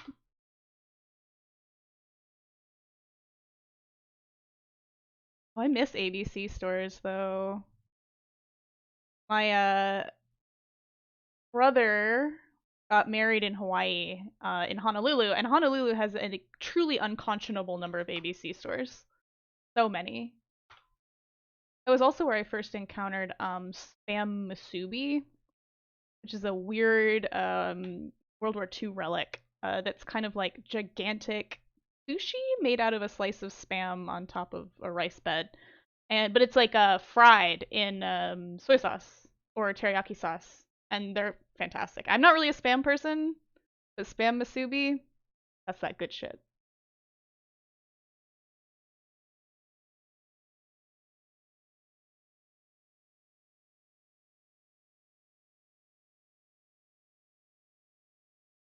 ABC stores are just like everything stores, right? It's like junk and like tchotchkes and liquor and like snacks.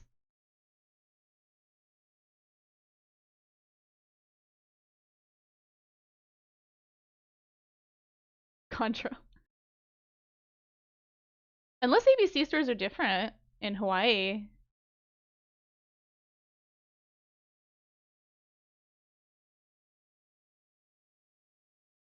So in the model here, you can see I'm doing a little bit of repair. Sometimes these little corners get kind of weird. So another thing I can do is I can join this. And up here in the dialog, you'll see 22 surfaces were joined into one closed poly surface. So closed is good. Closed means that there aren't any holes in this object, which means that when I export it for printing, it hypothetically should export correctly without any holes in the mesh, which is what we want. Because those little holes, printing software can often account for little errors and little holes and stuff. A lot of times it can kind of fix that up for you, but sometimes it can't. And then you end up with some mighty strange printer issues.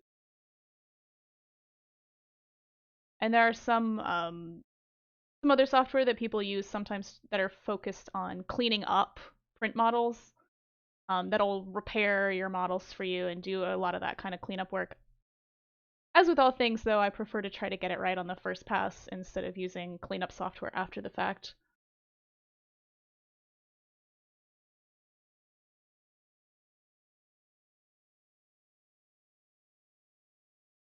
All right, shoulder's done.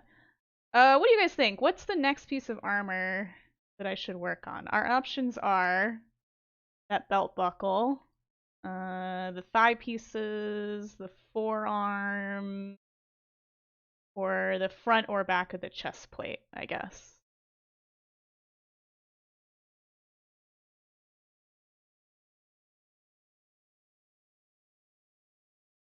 Or this little thing. I might print that separately, actually. Oh yeah, it's modeled separately.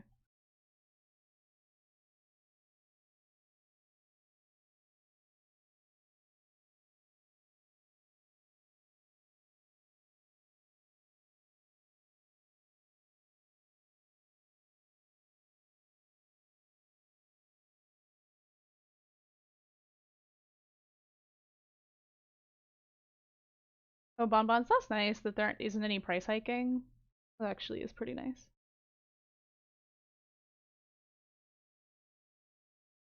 I think all of us in New York are pretty consistently surprised when we go to other states, uh, and like liquor is as cheap as it is, especially going to like Georgia. I have stood in the Marriott at Dragon Con and someone was like, "Oh my god, like the beers at the bar, they're so expensive." And I was like, "How expensive is expensive?" And they were like, "Oh, it's like $10." And I just started laughing because if you're at a bar here in New York, you could very, very, very easily pay $10 for a pint of like pretty normal beer. Oh my god, Sam Harvey. Yeah, $25 worth of Kraken is actually a lot. Magical Bonbons knows the story of the time that I was like, I don't know, buy me a normal $20, bottle of liquor, and like Bonbons rolls into my hotel room with a handle, like a really, really, really big container when I was expecting a 750 milliliter. It was very comedic. It was extremely comedic.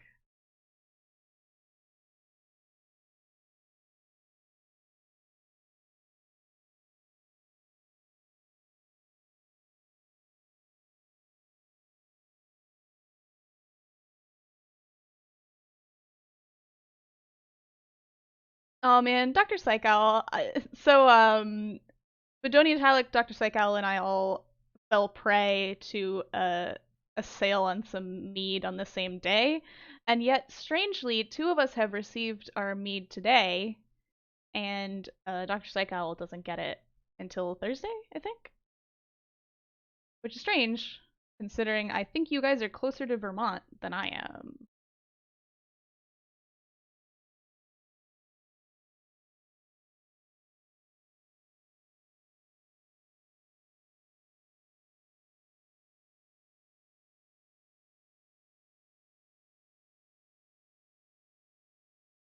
Oh man, I'm so jealous of that. Bonbon's got some of the DragonCon mead, which I would love to have tried, but it was, I believe, more expensive to ship than the mead cost by itself. I respect when people are committed to a bit. I've certainly done stuff like that, but pretty pricey. Oh, Bodoni. All right, I guess I'm the special mead recipient today.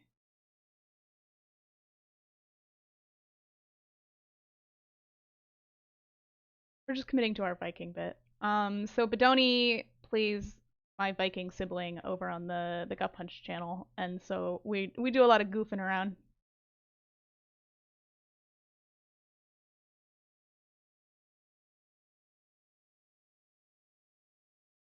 Which, if you're not watching the Gut Punch channel, you should go do that.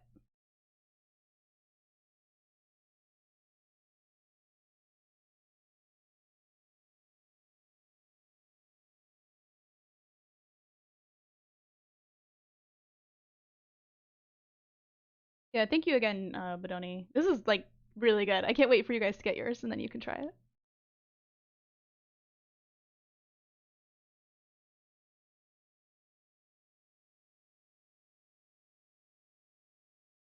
I'm not generally a straws and beverages kind of person, but I have discovered that the microphone on my headset is not very friendly with drinking out of glasses. Bump it a lot.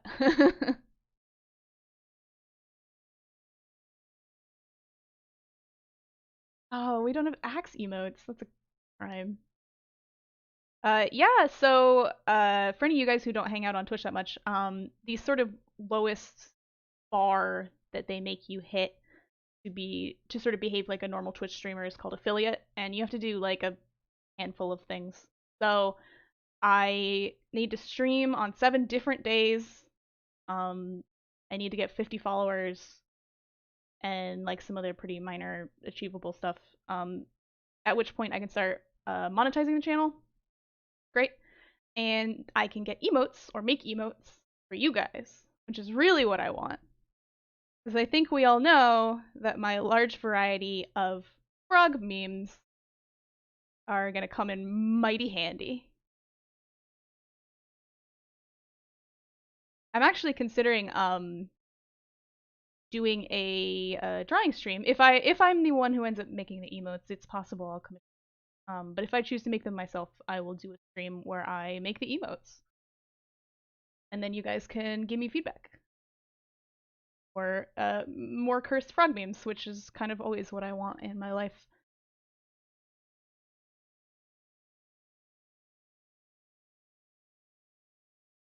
I was given a truly the world's most perfect pin on this entire planet for Christmas, which is a licensed Disney product in which Kermit the Frog is dressed as Luke Skywalker. And I don't think I could have created a more perfect pin for myself if I'd tried.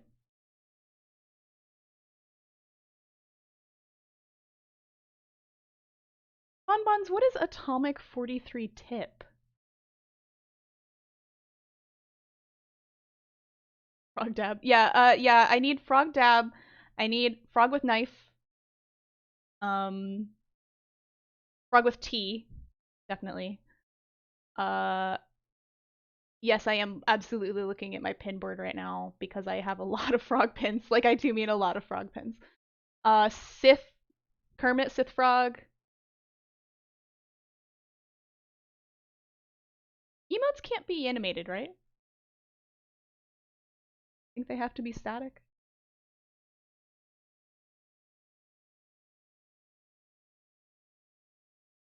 Yeah, Sam, every platform needs a dab emote. Elegant dab. Uh, Dr. Psykel, you're getting me psyched for my emotes already. I gotta stream more first. I'm glad we learned about the general mean time thing though. So elegant tea. Combine the teas. Elegant tea. Elegant tea.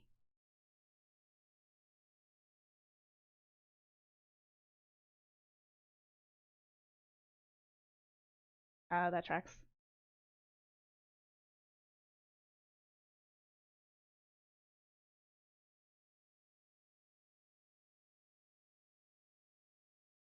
Oh, we're into the royalty-free jazz thing. We moved on from the royalty-free electronic jams. It's nice. I'm not mad about it. The getting into Twitch streaming has also been an adventure in trying to find royalty-free and DRM-free music. Because this would be a mighty boring stream if it was just me talking.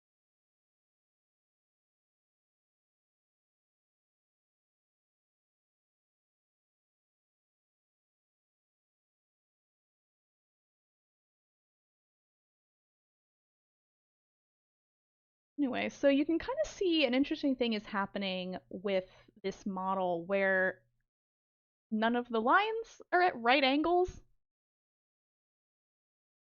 which is irritating.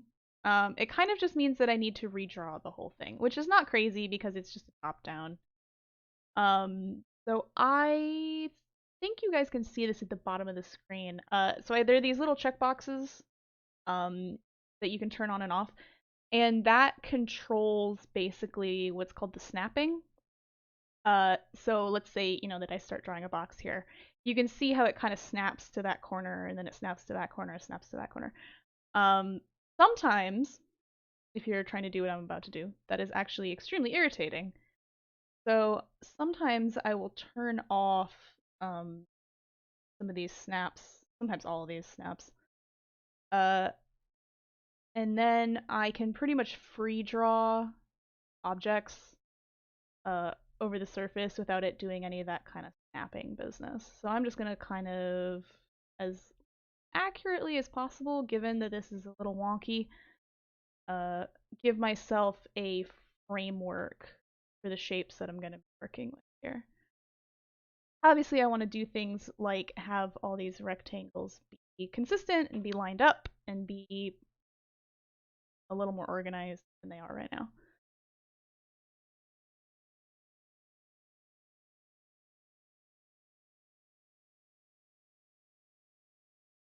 I'm also going to change layer color over here. So what doing the sorry, excuse me. What changing the layer color does, if you don't set a color for an object, it defaults to the layer color. So that means that um, when I draw like this, it'll show up red instead of showing up black, and you can see that that's a much better contrast.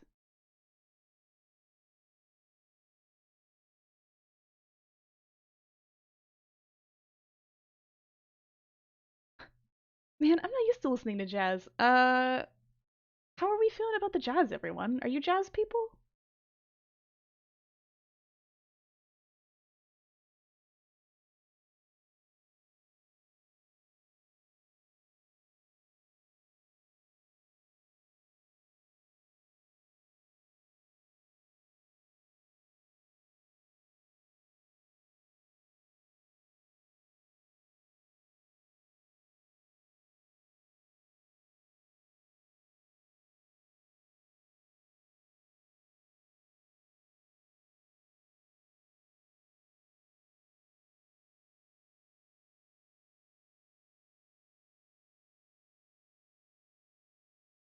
You know, Jacqueline, somehow I knew you were a jazz person. You're like the classiest millennial I know, and I mean that in a good way. I have had more good wine and good dinners with you than a lot of people. R.I.P. It's pandemic time. Oh, Bodoni, you can hear the music? Oh, do I have it too low? Let me check my settings. How is the music volume for everybody else? Low, high?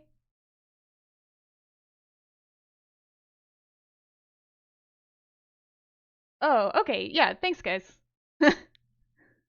I so basically the way that the channels are set up, I my balance is different. So unfortunately I can't always tell if the music is high or low. I bumped that up for you guys a little bit. Let me know if it's still low though.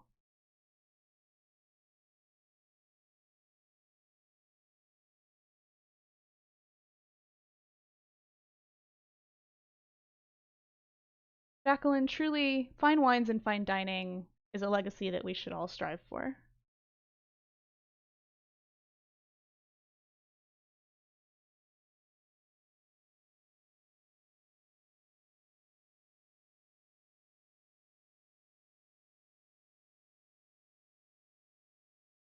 Jacqueline once sent me a master list of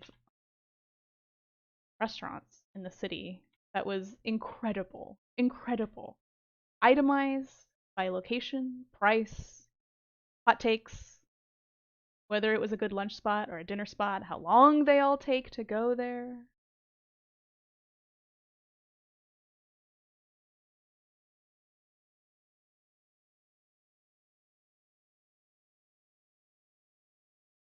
Oh no, Dr. Psychel, we yell too much at you. I'm so the headset that I use has two different volume wheels on the ears, which is actually good. Sometimes it is a little irritating because I accidentally send audio to the wrong channel, etc., etc. But for the most part, it's useful. The one thing I've had happening a lot though lately is if I have it sent to my right channel, if the volume falls too low, it just stops playing completely. And I'm like, hey, I would sometimes like to not listen to music at maximum volume. That would be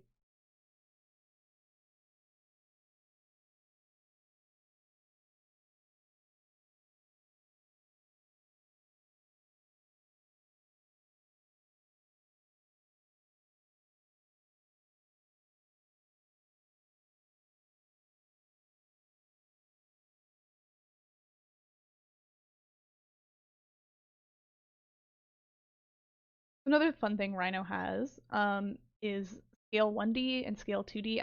I'm not sure this is a Rhino specific thing. I bet all programs have this. All 3D modeling programs probably have this. But scale 1D allows you to only scale objects in one direction and then all of the other dimensions. So I'm working in 2 dimensions right now, but that would also be true of 3 dimensional objects. So, for example, if I have a part, I can just make it taller or just make it wider without affecting any of the other dimensions, which is a tool that I use a lot, as you might imagine.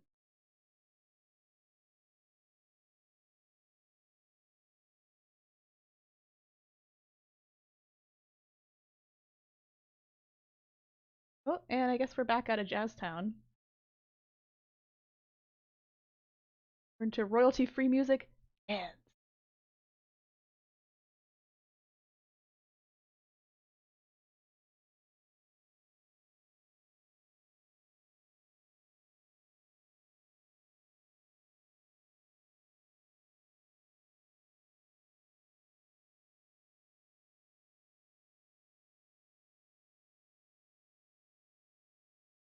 Thought this was going to be Daft Punk for a minute.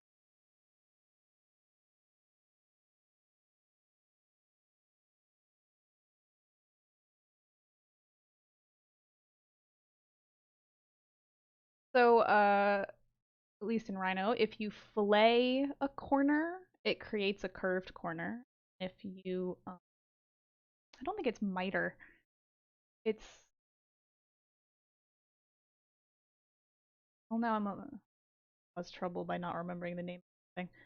Uh, chamfer. If you chamfer a corner, then you basically cut a hard angle off that corner. So you can bevel corners either on a curve or bevel them with a sort of flat bevel like you would with cutting glass. Yeah, Cat Birdie. Oh, the delay. You didn't save me from myself, but thank you.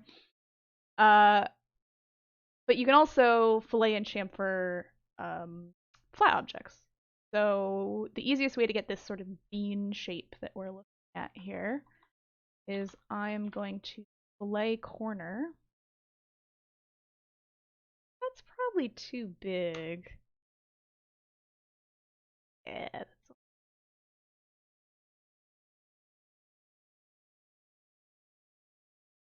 let's try 0.08. Oh, yeah, actually. Sweet. Love it when it plays.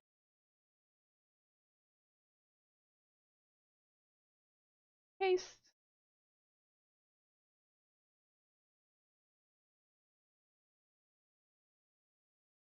So now you can see that I'm starting to have a more sort of organized object here, but only in 2 dimensions. So I basically have drawn myself a blueprint.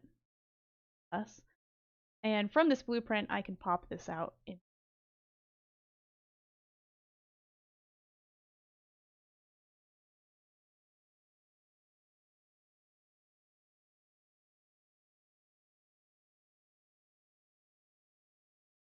So sometimes this happens. So if you do what I just did, it'll usually draw on the axis, and if the part is floating somewhere else, then kind of.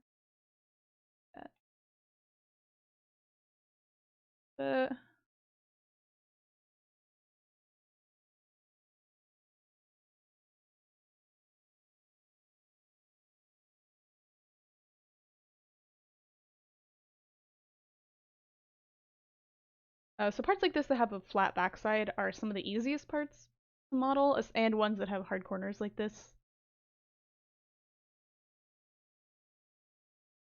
Yeah, I agree with you, Cat Birdie. I feel like sketches are one of the weakest parts of Rhino, actually. It is not unusual for me, sometimes with more complicated parts, to actually pull reference images into Illustrator and trace them in Illustrator because their line tools are a little bit more robust and a little bit more editable. And then you can actually import AI files as live lines into Rhino, which is a pretty common workflow for me, especially when I'm not working off of video game files like this, especially if I'm doing movie stuff or cartoon stuff or original stuff. A lot of times I will start in Illustrator.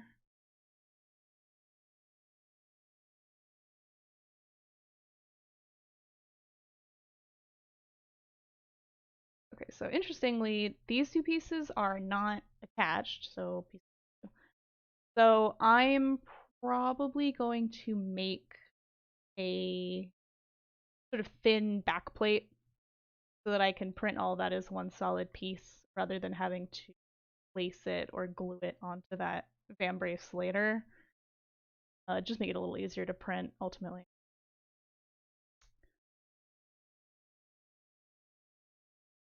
This really is Dance Music Town, huh?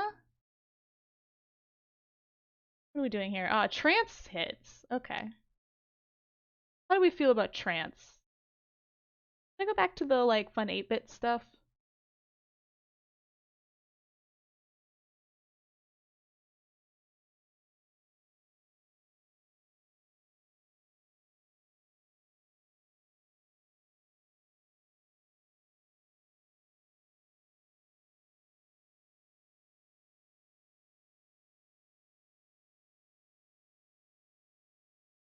Right, 8-bit it is.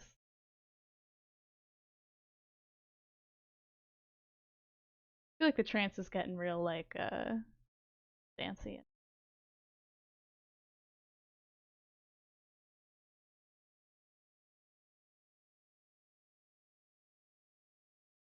And as always, if this is a little louder than the jazz was and you need me to turn it up or down, I can totally do that. Audio mixing. This is a new skill set for me. I have a very small amount of experience with video editing software only because I worked on a movie for my great aunt, great aunt, who's a director, and I worked with her for quite a while on that project, very long project. And even though I started as kind of a normal graphic designer, I ended up doing a pretty significant amount of other visual work on that movie, including the credit roll and a lot of like censorship, privacy stuff in the film. So I had to learn After Effects on the fly.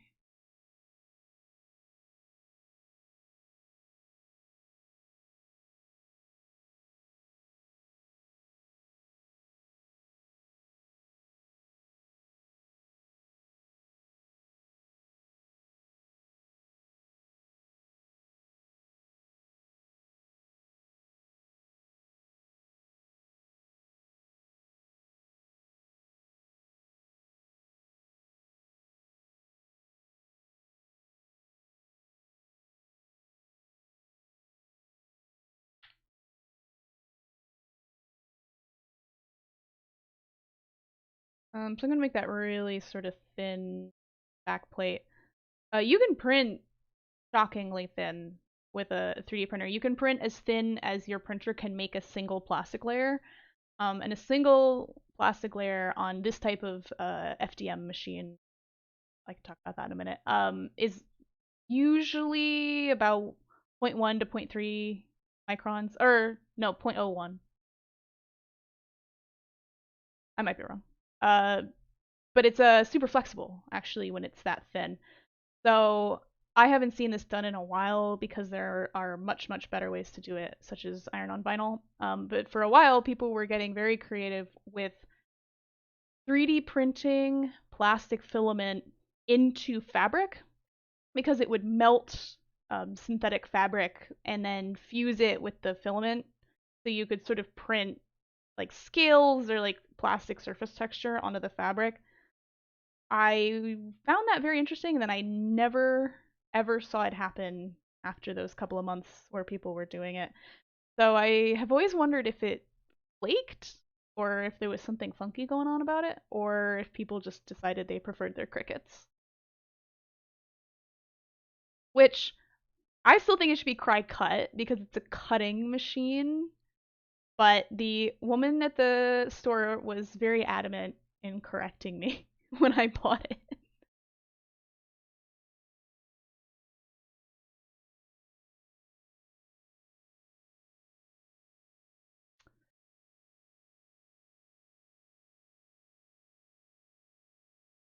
But yeah, when I mentioned FDM machines, so 3D printing, um, the machine that you'll probably be the most familiar with, if you're familiar with any of them, are the type of machines that a lot of folks have at home, and like I do too behind me. Increasingly, people are buying resin printers, which is another type of machine that you can get at home. But so this is called a FDM machine, fused deposition modeling, and basically the way it works is it extrudes these very thin lines of plastic and it builds up 3D objects layer by layer by cutting them into basically layers that it extrudes that plastic one by one by one by one by one up until you have a fully three-dimensional object. There are a lot of other types of machines, but most of them are commercial grade and are far too large or use caustic or toxic materials that you definitely don't want in your home. There are like laser sintering machines, there are metal printers, there's all kinds of crazy stuff. You guys might even have seen some of the viral videos of they're technically 3D printers, but they're these machines that extrude liquid concrete and can build a building, a very simple building, in like an hour or two, which is actually pretty cool, especially in terms of low income housing, or emergency housing, or structures for emergencies. It could have some pretty interesting applications.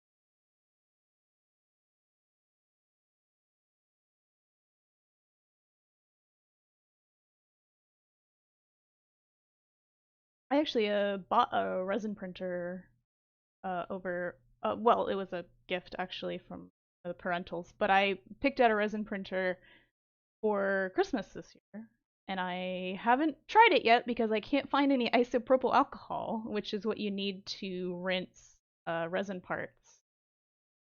And everybody's using isopropyl for disinfecting right now because of the pandemic.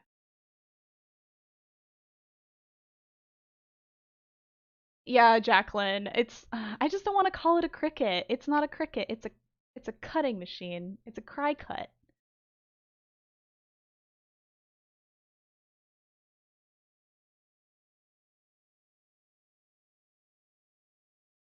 Yeah, Capberty. I kind of regret not buying the water washable resin. I might buy some and then just do that until I can find some isopropyl. That's actually good to know that you like the water washable. I haven't really done any research into if it behaves differently or like if it sucks to work with. Did you Caberty, have you seen that thing that's like the pickle washing bucket that all the resin printer people are going bananas over because it has like the basket in it that you can pull out with the strainer at the bottom?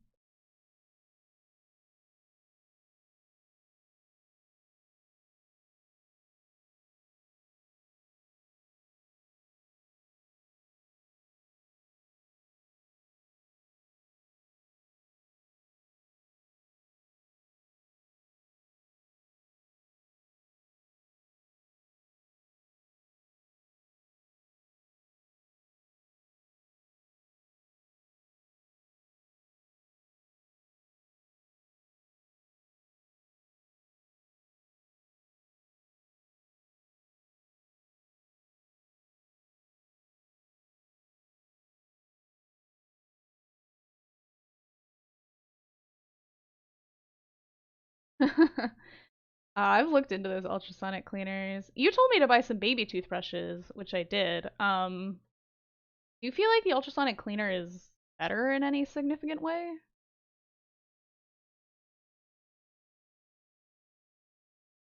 feel like I might have a pretty significant delay going on with the stream. Sorry about that.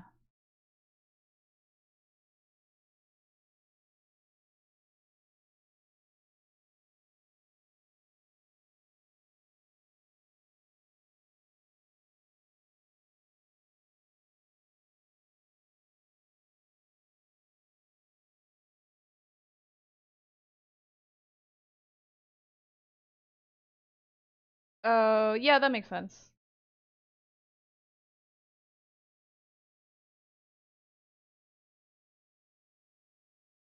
I uh I actually bought like a little belt sander a couple months ago, that's supposed to be for like jewelry and knife sharpening. And I was hoping it would be nice to sand little parts. It was shockingly zesty, let's say. It was extremely loud and extremely powerful, and there was no control for how quickly or aggressively the belt moved. So I ended up returning it, unfortunately. I don't need to sharpen any knives.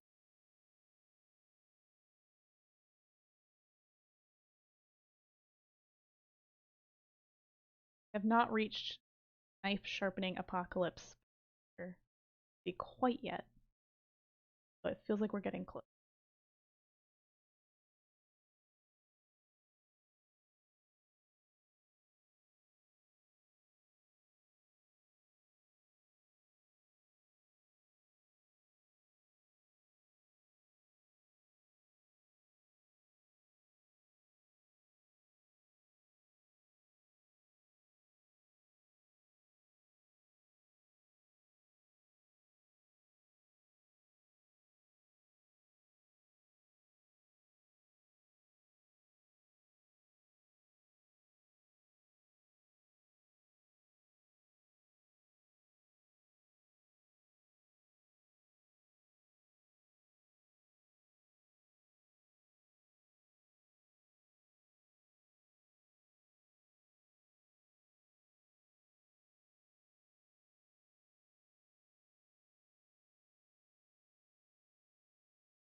More trial and error here. Let's try point.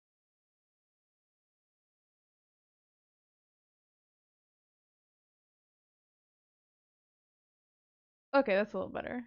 So I'm trying to sort of make these little tic tac buttons. So the easiest way to do that is to kind of pop it out with a hard edge like this. Then you can go back in and do the fillet that I talked about earlier. And then it'll just automatically bevel all those. Cool.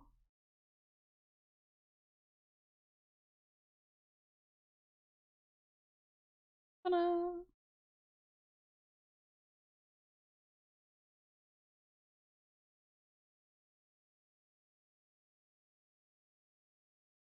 I don't even need to do this one. Copy paste. This is the other thing I loved about 3D printing is it's very, very, very, very easy to exactly duplicate things. Um, and even more than that, mirror things. Because one of the, although yes, you can do molding and casting, which is sort of has a lot of similar applications to 3D printing. Uh, you can't really flip a mold and have it be a perfect reflection of the first piece. In most cases, you end up having to make a separate master item or a separate mold. But with 3D printing, you can take a single part and just flip it over.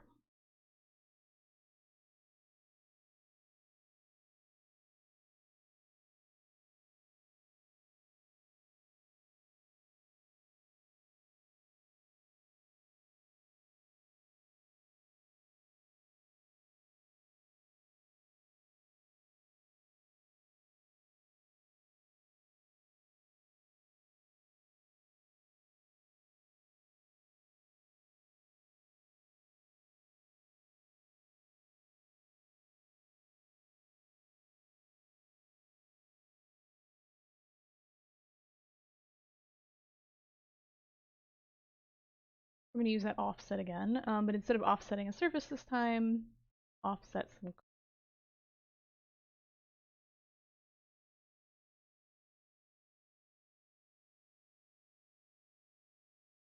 a little overlap here. All right, so we have one closed curve, and if I offset that curve, Let's do a little more than that. Let's go point, oh, 0.05. Feels pretty good, but let's go a little higher. 0.07. Yeah, perfect.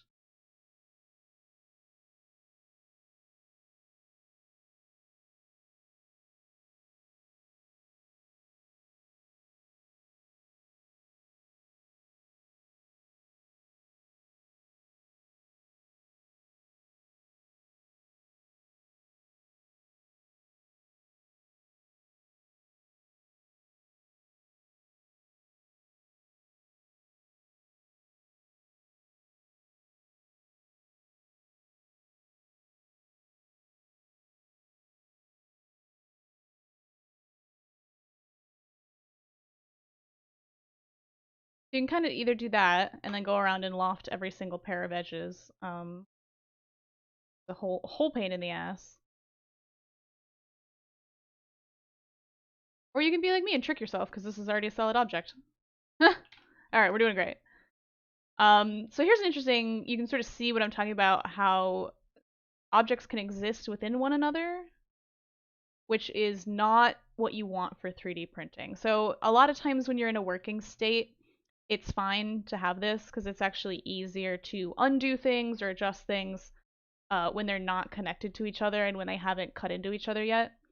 But what you can do, especially with simple shapes like this, is you can select two of them and then just use a function called Boolean union, and then it makes it into a single shape, supposedly. Although in this case, the Boolean union has failed, which is a classic Rhino hellscape. Anybody who uses Rhino a lot is very familiar with Boolean union has failed. Because for some reason, even though these are quite frankly pretty simple shapes, Rhino decided it doesn't like that. So I'm going to do this the manual way. I'm basically going to use each shape to cut the other shape. And then I can take out all the pieces I don't want and then fuse those two shapes together.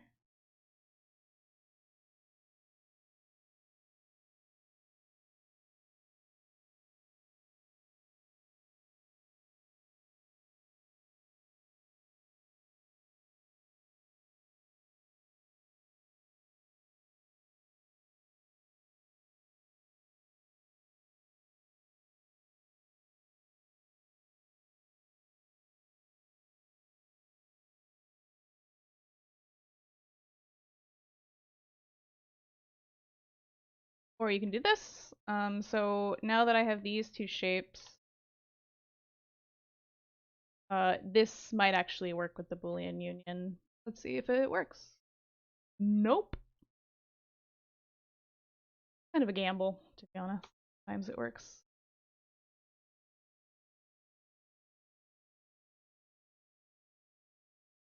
Sometimes I just kind of end up creeping around on the inside of an object, make sure that there aren't any surfaces that are doing weird things, errors about. This looks great. I have no problem with this, so I'm gonna.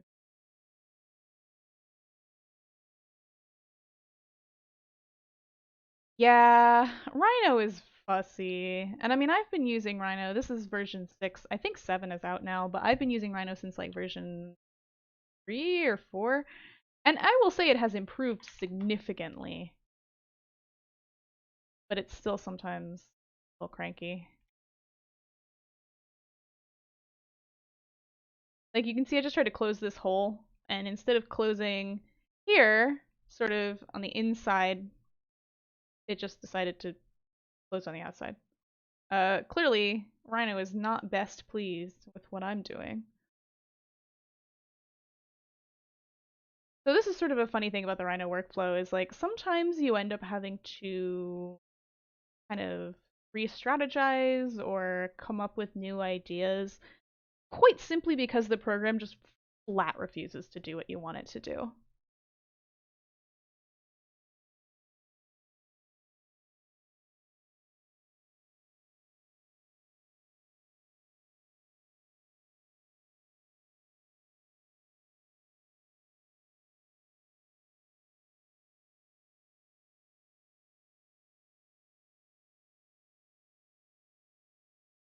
Okay, so now we should have a solid part. Oh, well, unable to join surfaces. This could be user error. You never know. Sometimes it is. Yeah, that one was user error. Okay. There's a very old internet saying, PEBCAC, which is problem exists between keyboard and chair.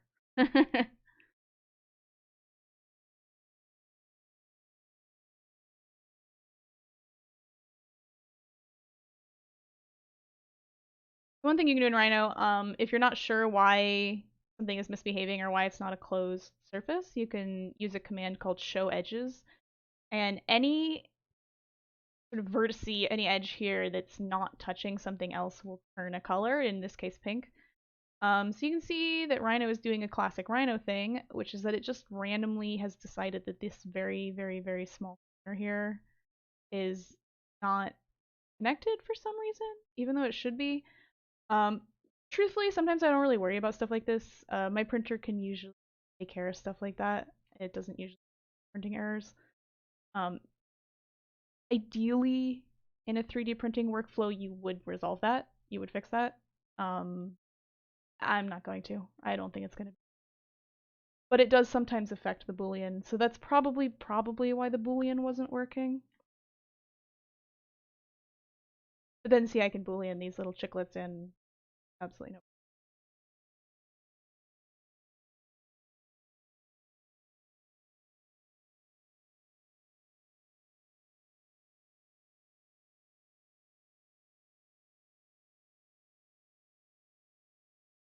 I'm going to delete a bunch of these because I only need to make one, and I can duplicate it a bunch of times.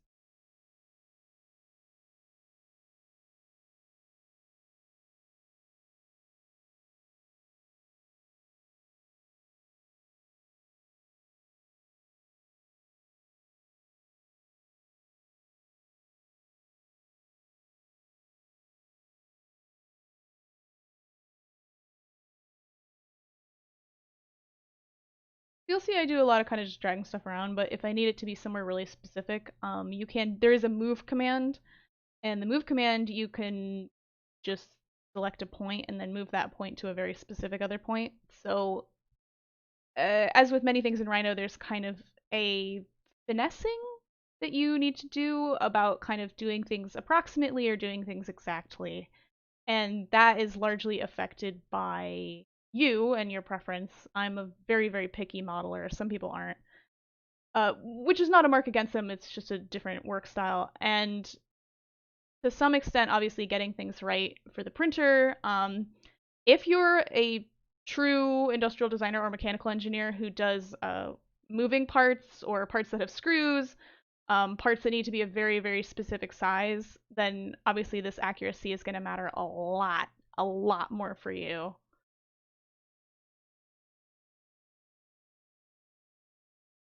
But since we're just making little dongles, little greeblies, not really that big a deal.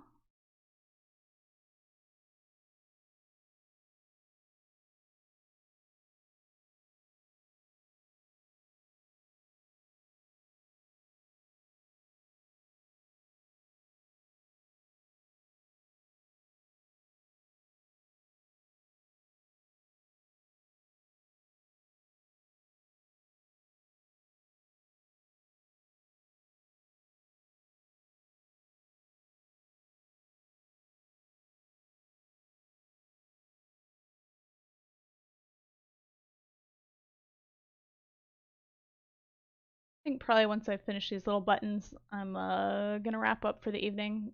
So if you guys have any last minute questions, if you want to yell about liquor stores in Florida some more, lawless land that is Florida. Although I think all eyes are on Georgia right now. Okay?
Oh man, yeah, I bet actually. Magical Bonbons is down in Georgia, and I cannot imagine how much mail you must be getting right now.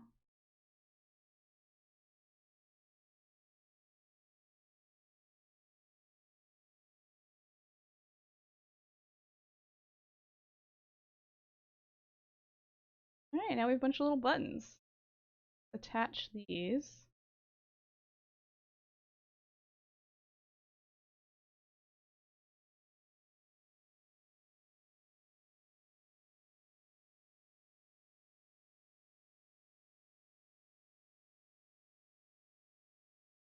Oh, Bonnie, the handwritten postcards. I got some Buckwild election mail back before the general election that looked handwritten, and then I got my eyeballs up in there, and it was printed.